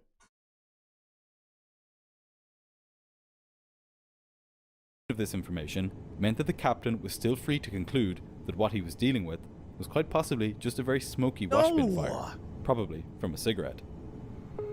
But before the captain even got a chance to take his thinking further, perhaps while descending, the senior cabin crew member appeared in the cockpit. He told the pilots that the passengers had been moved forwards and that the smoke appeared to be easing up. The first officer glanced back and saw that the back of the plane was indeed almost clear of smoke now. Oh yeah, right. Captain Cameron had a lot of information to assimilate here, much of it contradictory. On one hand, there had been a lot of smoke, so much that the first officer hadn't even been able to get to the bathroom to find its source. This suggested the presence of an uncontrollable blaze. On the other hand, though, the smoke appeared to be clearing now. That is not typical behavior for an uncontrollable blaze. The cabin crew had reported that there was a fire, and that they had used a fire extinguisher to try putting it out. That, combined with the fact that the smoke was now clearing, lent further credence to the idea that this was just a typical washbin fire. No. Again, not disastrous inferno territory. But then, what about the circuit breakers? Had the flushing motor just happened to seize at the same time that there was a fire in the rubbish bin? Or might the popping of the circuit breakers be related to the fire in some way? What if the actual origin of the fire was in fact out of sight in the electrical wiring behind or underneath the bathroom? Cameron had decades of flying experience. He knew That by doesn't far the matter most if common you cause of can't- fires on passenger aircraft was cigarettes in the wash bin, not anything more sinister. To borrow an adage from the medical world, when you hear hooves, think horses, not zebras. But misdiagnosis is a costly mistake, all Yep. the more so in aviation. The That's how safest many option flights at have this been point down over- would be to begin diverting to a nearby airport. But humans don't naturally evaluate information in a fully objective, probabilistic way. Rather, we have our suspicions and biases, and we give more weighting to the evidence which supports the conclusion we already favour. In psychology, this is known as confirmation Yep. bias. Faced with contradictory evidence, the captain leaned towards believing that the smoke was a result of a washbin fire, which was now dying out. Just to be sure though, he sent the first officer to the back again, this time urging him not to get incapacitated in the process. We met smoke goggles were inaccessible once he'd gotten out of his seat, so Cameron gave him his own before he headed back. The aircraft remained in the cruise at flight level 330. Should be descending right now. As the first officer neared the aft lavatory, the lead cabin crew member again told the captain that the smoke was dissipating, further confirming his suspicion that there had been a washbin fire which had been successfully put out. No. It was true that the smoke in the cabin had thinned out. Quite a bit, actually. The passengers had resumed chatting as normal and ordering drinks. But what the captain didn't know, and what nobody on board knew, was that the clearing of the smoke was not a result of the fire weakening, but actually of it getting stronger. That's because, as the fire became more intense, it burned through the bathroom piping and ventilation lines, providing a new avenue through which smoke could escape. This lulled everyone on board into a false sense of security, at a time when the fire was in fact more intense than ever. But, on the basis of the reports from the co-pilot and cabin crew, the captain decided not to begin the descent towards an alternate airport. It was now 15 minutes since the circuit breakers had popped. You doomed the whole flight. When First Officer Ouimet arrived at the rear lavatory, he put on his smoke goggles and reached for the door handle. However, immediately upon touching the handle, he found that it was hot. Clearly, the fire had not been extinguished. Ouimet kept the door closed and told the cabin crew not to open it again. At that very moment, up in the cockpit, the reality of the situation had just become unignorable. The master caution light illuminated, indicating that the electrical systems of the airplane's left side had failed. The immediate result was that electrical components throughout the aircraft began to fail. Crucially, this included important instruments in the cockpit, like its heading indicators. Confused, the captain didn't assimilate the true implications of these failures, that there was serious fire on board, and that it was now burning through the plane's electrical wiring. Instead of declaring a mayday and beginning an immediate descent, Which is what he should have done, but what does he do? he told air traffic control that the plane had an electrical problem and asked them to stand by for further information. No! The captain did have his reasons for thinking that the plane was experiencing mere electrical anomalies. This aircraft had had repeated electrical issues over the previous year, the write-ups for which he had seen in the plane's tech log at the outset of this very flight. But in light of the reports of smoke and fire, these new failures should have taken on a different meaning. But it didn't. What Flight 797 was experiencing was no ordinary electrical problem. And as the fire grew even bigger, it began burning through more of the aircraft's vital equipment. Next to go Yeah, but was the wiring which fed electricity find out to the the plane's hard way. transponder, the unit that tells air traffic control where the plane is. So, 45 seconds after Captain Cameron had told air traffic control to stand by, the flight disappeared from radar. Thankfully, the controller was able to switch to an old-fashioned backup system, primary radar, which simply works on the basis of reflectance. Once he did this, he was able to see Flight 797 again, but he could only see where it was, not its altitude or any more detailed information. Up until this point, the situation on board had been calm, and the pilots had been in control. But from this moment onwards, with every passing minute, the flight's problems would get exponentially worse. As this was happening in the cockpit, the first officer noticed a cabin crew member gesturing for him to return to the cockpit quickly. The first officer rushed back, took his seat, and told the captain that he thought they needed to descend immediately. The captain knew from his tone that the situation was far more serious than he had thought it was. As if to back this up, the master warning light then flashed, this time accompanied by annunciator lights indicating a loss of power to both of the emergency electrical buses. Yep. Now, the most important instruments in the cockpit, the two pilots' attitude indicators, began to fail. The captain told the first officer to activate the emergency power switch, which directed battery power to these instruments, allowing them to come to life again. But the plane now only had enough electrical power to supply a small number of systems. In fact, without AC power, the horizontal stabilizer at the back of the plane had stopped working. Without it, all the captain now had to control the pitch of the aircraft was the elevators, the much smaller surfaces attached to the rear of the stabilizer. This meant that when he needed to point the plane up or down, he would have to exert huge amounts of force on his control column.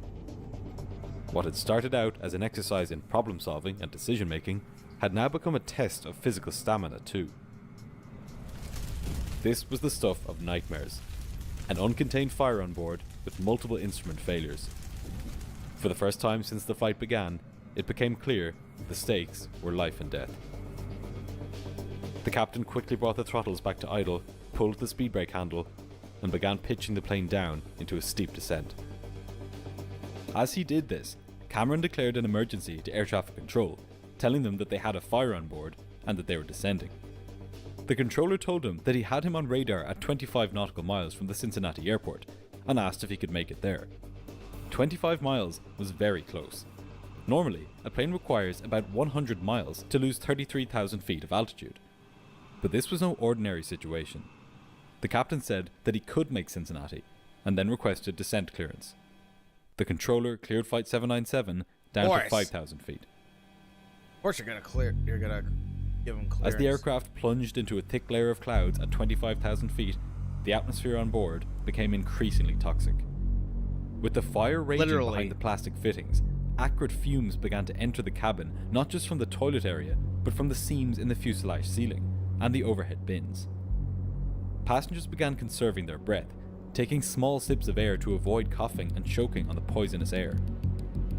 The smoke was filling the cabin like a sand glass in reverse, with smoke building up at the ceiling and then getting lower and lower as the minutes ticked on. This was a far cry from the calm on board just minutes ago. The passengers were desperate for air, but the captain refused to drop the oxygen masks.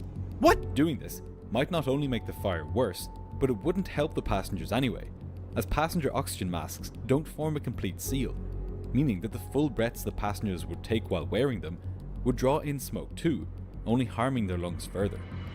They had no choice but to hold on for dear life as the pilots brought the plane down. The captain was tearing through the clouds at lightning speed. He had pulled the speed brake handle all the way back, to the position it was only supposed to be at on the ground. But rather than extending fully into the airflow, the spoilers were forced back to their normal in-flight position by the sheer power of the oncoming air. The aircraft was travelling at an indicated airspeed of 310 knots, close to its overspeed limit. So quickly was it losing altitude that the instrument which measures this, the vertical speed indicator, had its needle pegged against the limit, showing that the plane was losing at least 6,000 feet per minute. This was a race against the clock, and still engulfed in dense clouds, the pilots were hoping that they would be able to see the ground by the time they needed to land. As the smoke worsened, the cabin crew decided they had better tell the passengers what to expect and what to do once they got on the ground. But now joining the list of failed equipment was the PA system. Neither the pilots nor the cabin crew had the ability to communicate with the passengers as a group anymore. So, the cabin crew began making their way through the cabin, instructing the passengers sitting near the emergency exits on how and when to open them. Up in the cockpit, more problems began popping up, and this time they came from air traffic control. Because the controllers had to revert to ancient primary radar to see Flight 797, all the planes on their screens were simply indicated by plus signs, without the usual identity information. This meant that when the Indianapolis Center Controller handed Flight 797 off to the approach controller at Cincinnati, the approach controller picked the wrong target on his screen to label as Flight 797. This is important because, given that flight's position and heading, it made sense to set it up for a landing on runway 36, Cincinnati's northern runway. He also told the tower controller at Cincinnati to get the fire trucks ready for an emergency aircraft landing on runway 36. For these few minutes as they talked to the controller, the pilots had no idea that he thought they were a completely different aircraft. This confusion continued as the aircraft ascended eastbound towards Cincinnati. Unbeknownst to the captain, who was busy flying the aircraft, the first officer had left the cockpit door open. Why? His reason for this was to make it easier to communicate with the cabin crew. But now, this decision was coming back to bite them. Smoke had now begun billowing into the cockpit. Close the door! Unlike passenger oxygen masks, which are only designed to be used in a decompression, pilot oxygen masks form a tight seal, and they can be set up so as to prevent any ambient air and smoke from entering. It was a good thing that the pilots had donned theirs, but that didn't mean they were out of the woods as far as smoke was concerned. As more and more began pouring into the cramped space of the cockpit, it became increasingly difficult for the pilots to see their instruments. They now had to squint and hold their checklists up to their faces to read them. The workload for both pilots was immense. Not only did they have to set up their aircraft for an instrument approach into an airport they had not planned on landing at, completing all of the normal checklists for this, but they also had to run through emergency checklists and procedures, while communicating through oxygen masks, which made it harder to hear each other, and while their cramped office was filling with smoke. And they had to do all of this in a fraction of the time they would normally have to prepare for a landing. If they took too long, the fire would render their aircraft uncontrollable, spelling certain death. This situation would have been extremely challenging even if everything in the cockpit was working right. But as Flight 797 descended through 8,000 feet, the emergency inverter, which the first officer had switched on minutes ago, stopped working. Oh.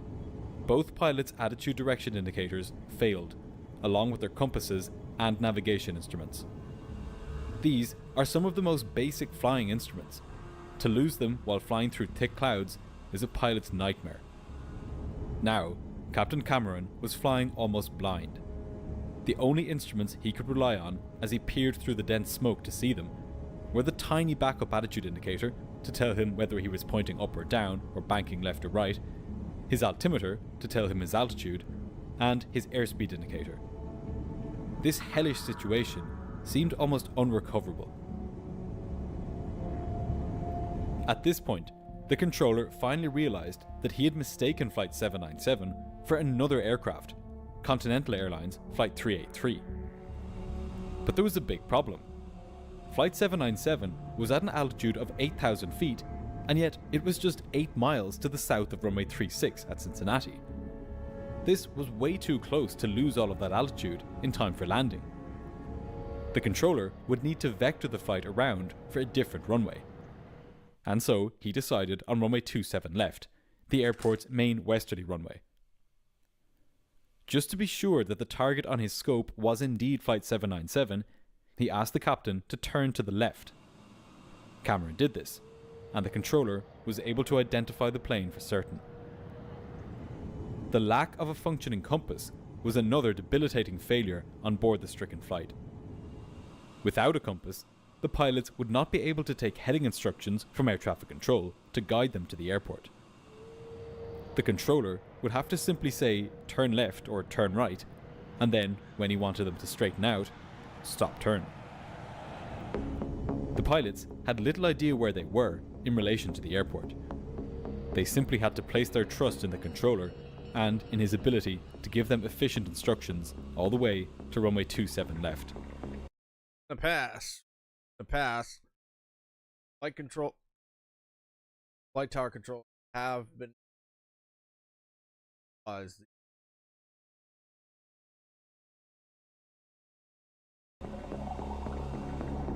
Behind the pilots, the cabin crew were distributing wet towels to the passengers for them to breathe through.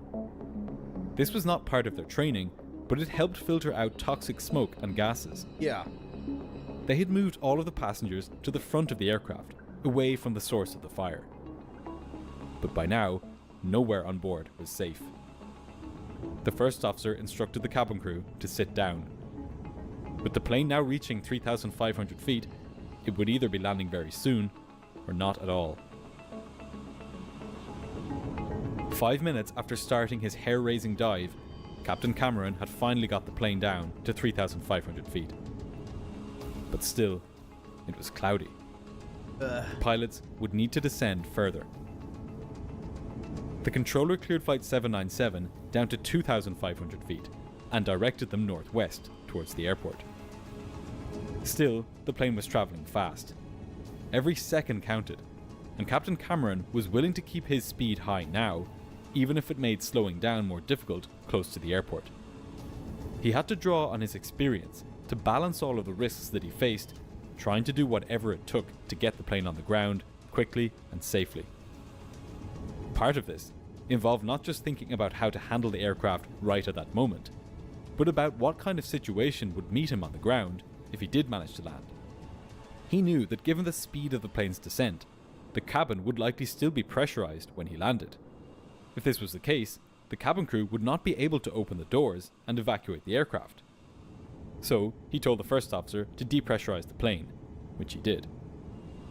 The outflow valves on the plane's fuselage opened, and some of the toxic cabin air now left the aircraft. But at 3,000 feet, there wasn't that much of a difference in air pressure between inside and outside the cabin. So, the smoke continued to build. Without telling the captain, the first officer turned the air conditioning packs off. What? This would prove to be a highly consequential decision. Why? These packs bring in fresh air to the cabin, and the first officer had reasoned that turning them off would starve the fire of oxygen, buying the crew precious minutes to get the plane on the ground. No. He also figured that given how bad the smoke was, it could hardly get any worse. Ouimet felt that he had to try something to reduce the amount of smoke on board. But why did you tell him? But unbeknownst to him, when he shut off the air conditioning packs, he had eliminated the best available means of getting rid of smoke from the cockpit and cabin. Now, there was virtually no fresh air coming in. The plane was almost a sealed container, and the fire inside it continued to grow and to generate toxic gases and smoke. The cabin now began to heat up even faster, and crucially, combustible gases began to accumulate near the ceiling. At long last, as they descended through 3,000 feet, the plane broke out of the clouds. Oh, finally. Finally, the pilots could see the ground. But the airport, 12 miles away, according to the controller, was nowhere to be seen. Oh no. And given the amount of smoke in the cockpit, the pilots wouldn't be seeing it until they were very close. As Flight 797 continued its approach, the controller told the fire services to be ready at 27 left, rather than the previously planned 36. He asked the flight crew for their aircraft type, number of people on board, and amount of fuel. This information would help the fire services when they reached the aircraft. But the first officer told the controller that he did not have time to get this information. Every second had to be dedicated to what had now become the only important thing: landing the plane.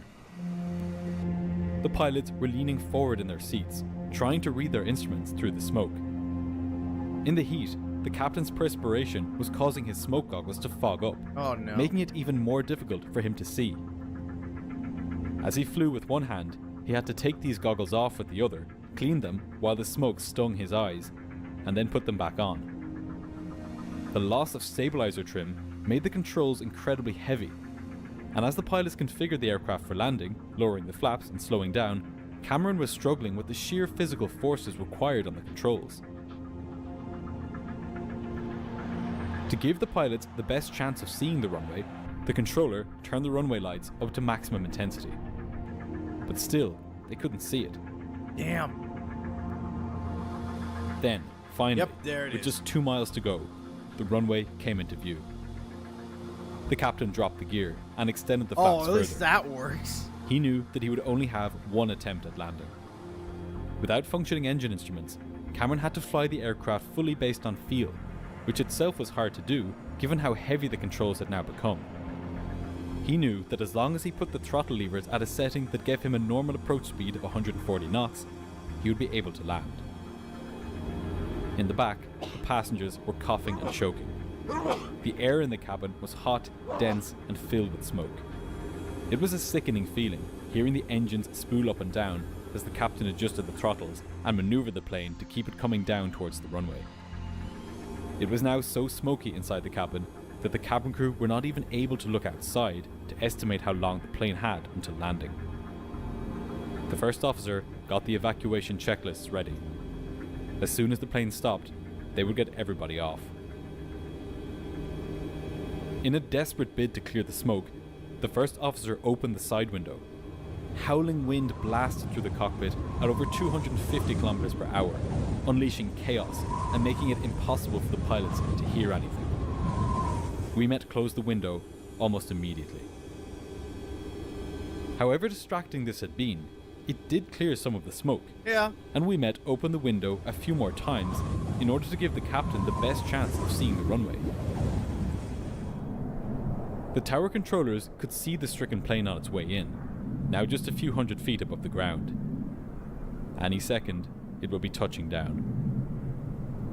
From this vantage point, they could see none of the chaos on board. But this wouldn't last long. As the captain neared the runway, another problem came into view. How would the aircraft behave once it landed? Would it go off the side of the runway? What if the brake lines and thrust reversers were affected too? Would it even be able to stop on the runway? Yeah, let's take that chance. The cabin crew had gone through the aisle, briefing the passengers on how to adopt the brace position. As he fought to keep the plane coming down, Cameron was hoping that this wouldn't be needed. He would do everything he could to stop the aircraft as quickly as possible and get the passengers off. The build-up of combustible gases on board meant that a flash fire could erupt at any moment, igniting all of the air inside the cabin and spelling disaster before anybody even had a chance to escape. Finally, the DC-9 pushed over the runway threshold. The main wheels touched down, and the captain stood on the brakes and extended the spoilers fully. But the plane was barely slowing down. It had lost its anti-skid system, and the wheels now locked.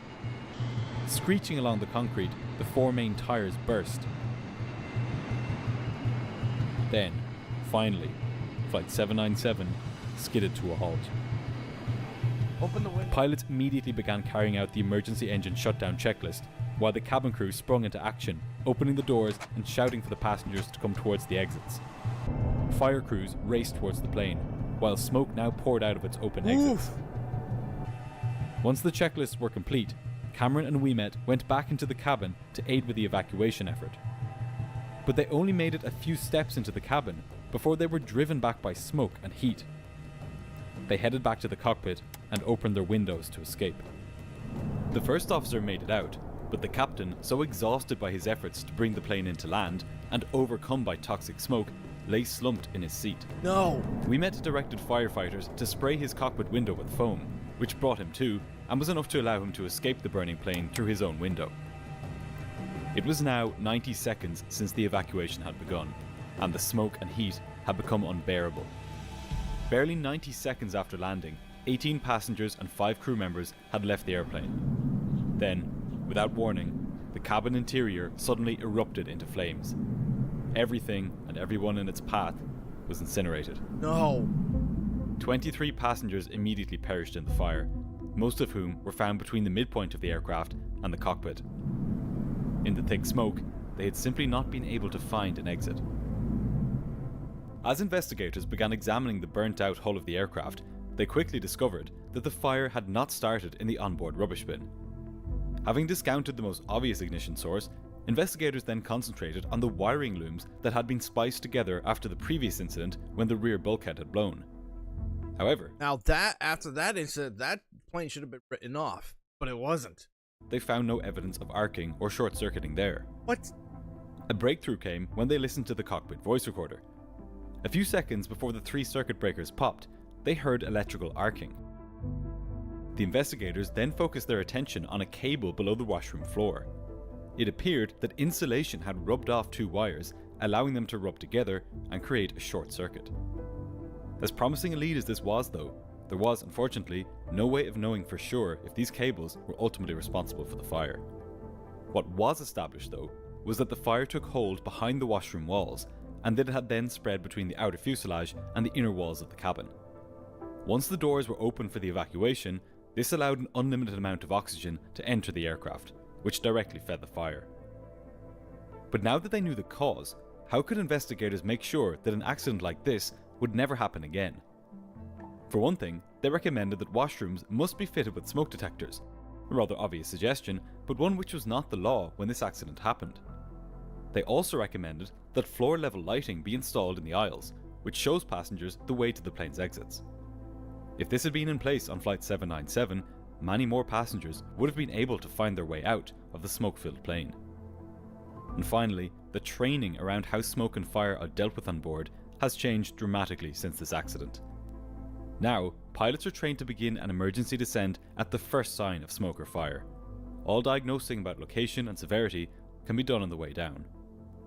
These precious few minutes may have made a crucial difference on board Flight 797.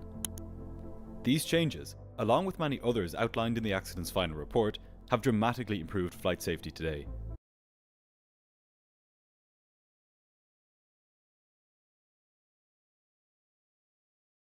Oh, gee. Oh, let's look at.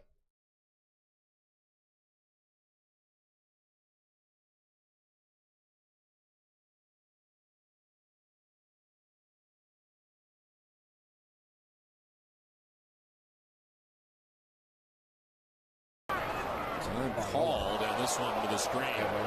Wait. I said full playlist. Why'd you?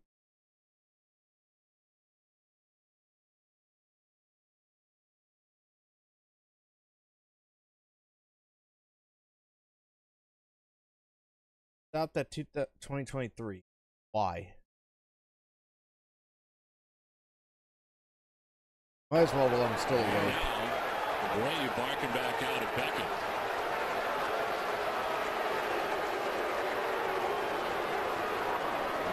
Well, that's the Red Sox are Schreiber. And then now Beckett walking towards Abreu.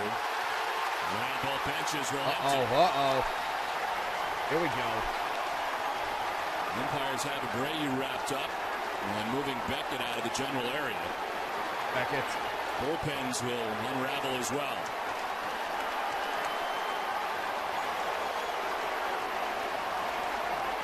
In that instance, Jerry, you want to throw it, right? Well, what happened right there is that Beckett kept looking back and forth at a number of different things, trying to keep figures at second base. Abreu very lately called timeout, was given timeout, and then Beckett just let one fly up around his head. And Abreu didn't like it. Mike Scioscia has been very hot since being out there, barking at Joe West, the crew chief. Hey, Terry Francona. What Abreu was upset about, first of all. Fun fact, I actually met Terry Francona while I was in middle school. Well, like, I want to say a few months after the Red Sox won the World Series in 2004. And he was actually there as a speaker for the Math Moves You.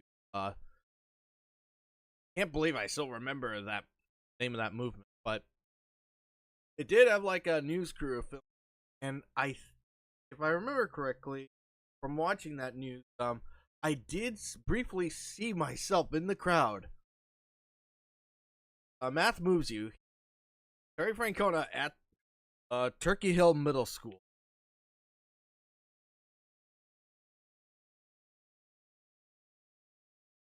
Yeah.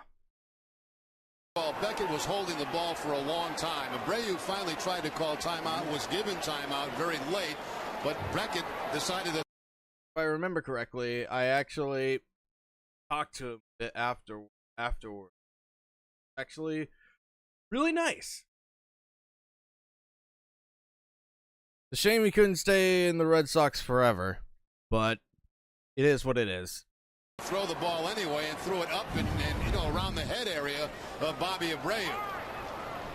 Very late time call, and that's what Abreu was upset about. I got no drink. Well, that was much closer. Yeah, it was. Looking at it now.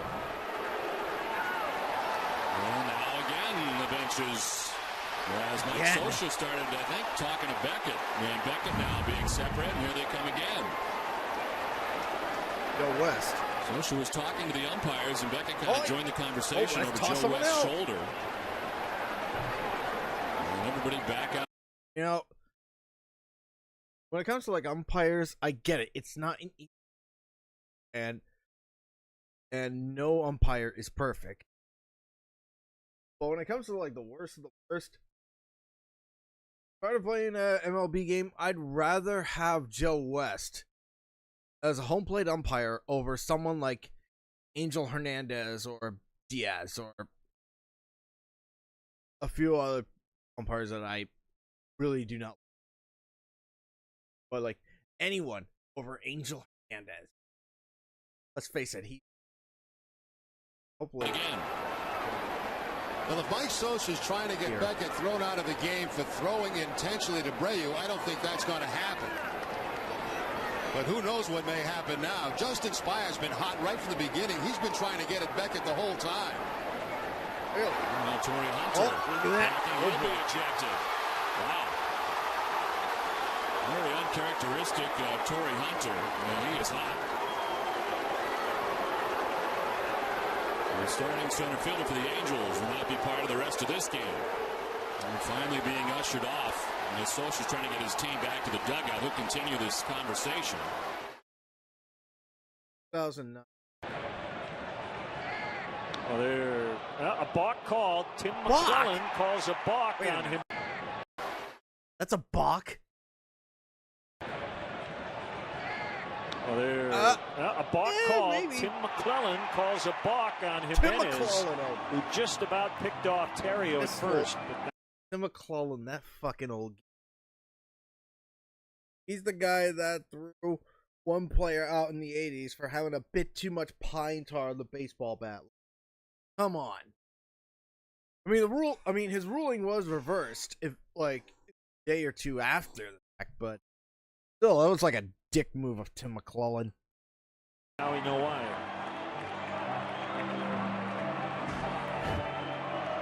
We'll have the advantage of the replay here.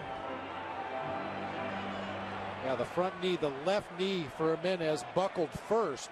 That's usually an indicator to a runner that you can go ahead and take your secondary lead or break for second base. And the sneaky pitchers, the guys that can do it, you buckle that front knee just a split second before you step off the rubber, and sometimes you catch that base runner leaning the wrong way, but it's a balk. Those 3 runs are earned as Tim McClellan, the crew chief, I got my eye on you. Having a less than friendly discussion with Clint Hurdle, and Clint is. You had to make for the that day. gesture He at has been him. Tossed out. Now he'll really get his money's worth. You Not had sure to what do this. precipitated that argument over there, but Hurdle went all the way down to the far end of that first base dugout to make sure McClellan can hear him. And then just to make sure he could hear him properly, McClellan came all the way over to the dugout. There was a lot of barking going on down there before the ejection. You know, I really want like microphones to be on every umpire because I would love to hear these conversations. And I know it would be some of the most awful things you would ever hear, but if you look at the ejection of Earl Weaver from like the 1980s, Bill Harder, I think was the umpire's name. They were doing like a documentary of that day. It was like a day in the life of an umpire, and Earl Weaver, from what I read, does not get along with umpires. Did not get along with umpires at all. He hated them with an abiding passion. He's like, you're here, and this crew is here just to fuck us. You're here for one goddamn specific reason, to fuck us.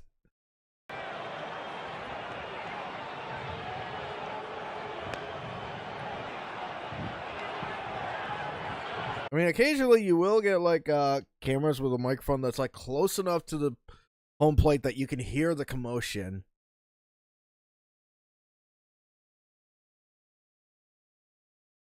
But oh, brother. But I imagine if they put microphones on all of them, then it'll probably lose its PG rating, I guess. But what's PG about this? The longer you stay out there, the fine just, it's cha-ching, cha-ching, cha-ching. And what does MLB need those fines? Need that money for? It looked like they each had their say, and Kill then more cows to make more baseballs. Hurdle continued, and that's when he said that'll be about enough. Was he pointing at his eyes? Yeah, he was trying to do that.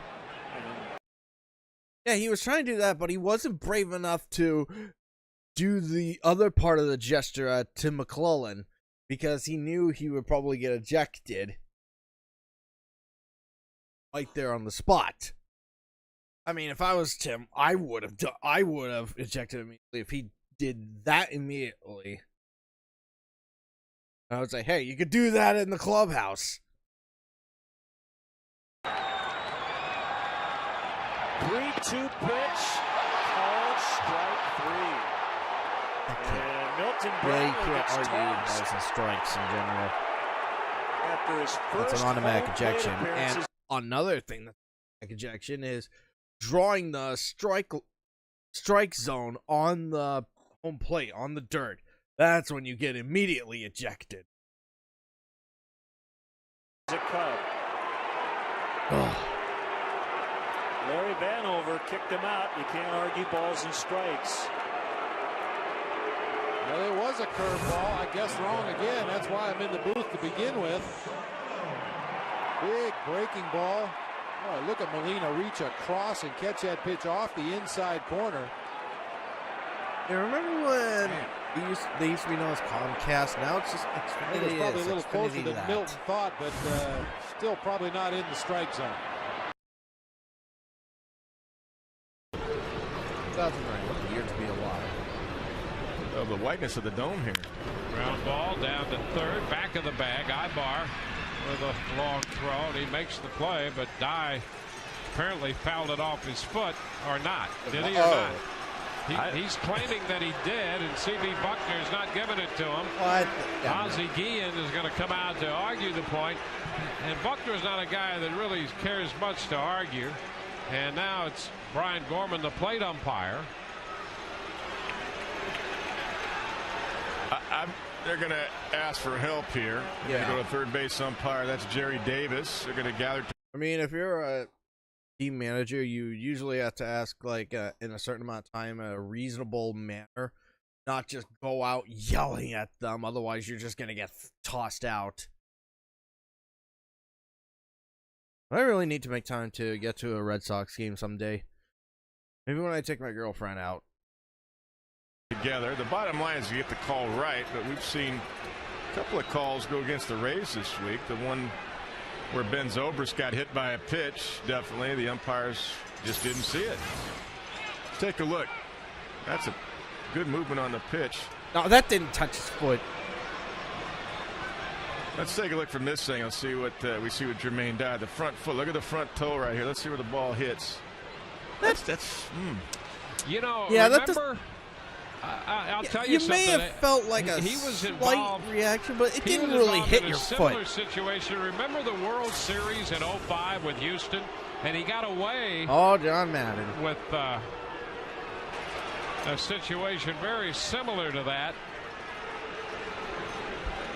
And I think this is, Joe Maddon's going to have a conversation. We both talked to you extensively with Joe about that call the other night, and to Joe's credit, he's very respectful of the umpires. He respects the job they do, and there's no question it's at times the most thankless job that you can have, and it's a difficult job. But Madden, that's right. Madden's just not winning many of these conferences when they get together. Not. The other day with Ed Montague at first base, he went way out there when Zobrist got hit by the pitch, and he said, first of all, Ed, you're the first base umpire. Ben's hitting left-handed. Did you see it? He goes, no, but we have a system, and if the umpires react right away, that means they saw it. Nobody saw it, so consequently they didn't allow Ben to get the call hit by the pitch, and that's what Joe Maddon's arguing. Who saw it? Okay. Oh, now they're going to eject Maddon. Maddon's been ejected by Gorman. Yeah, it's surprised he lasted as long as he did. I mean, he was being really respectful. Weak throw out, too.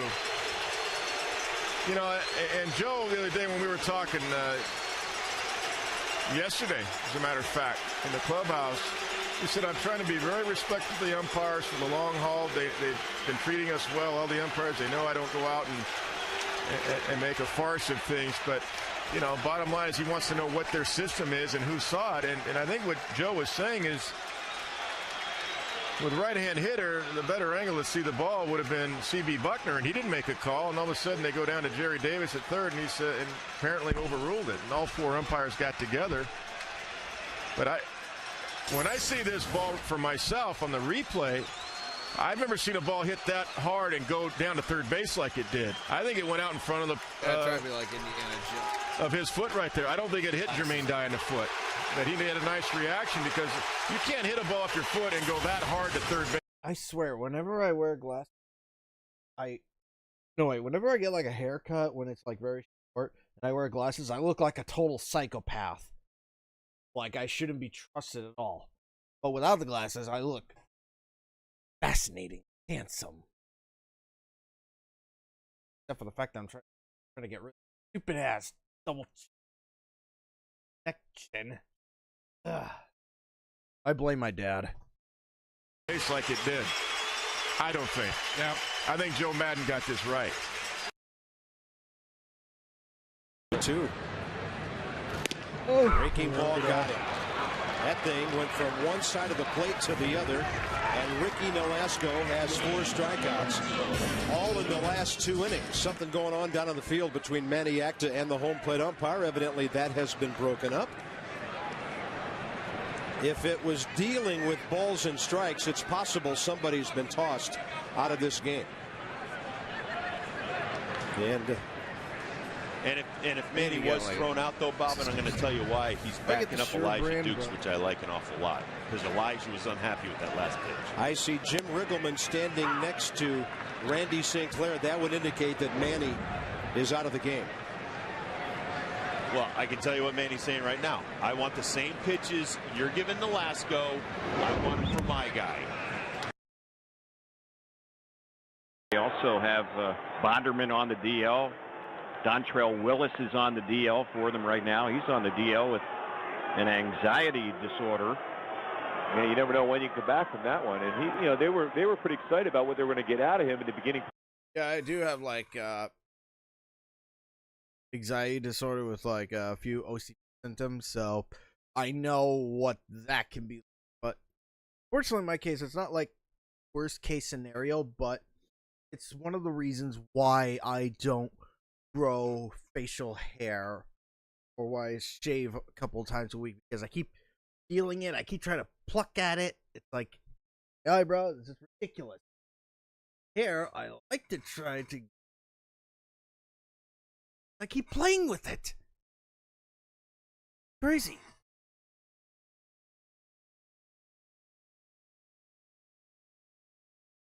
Part of the year and down in spring training, I should say, but lo and behold.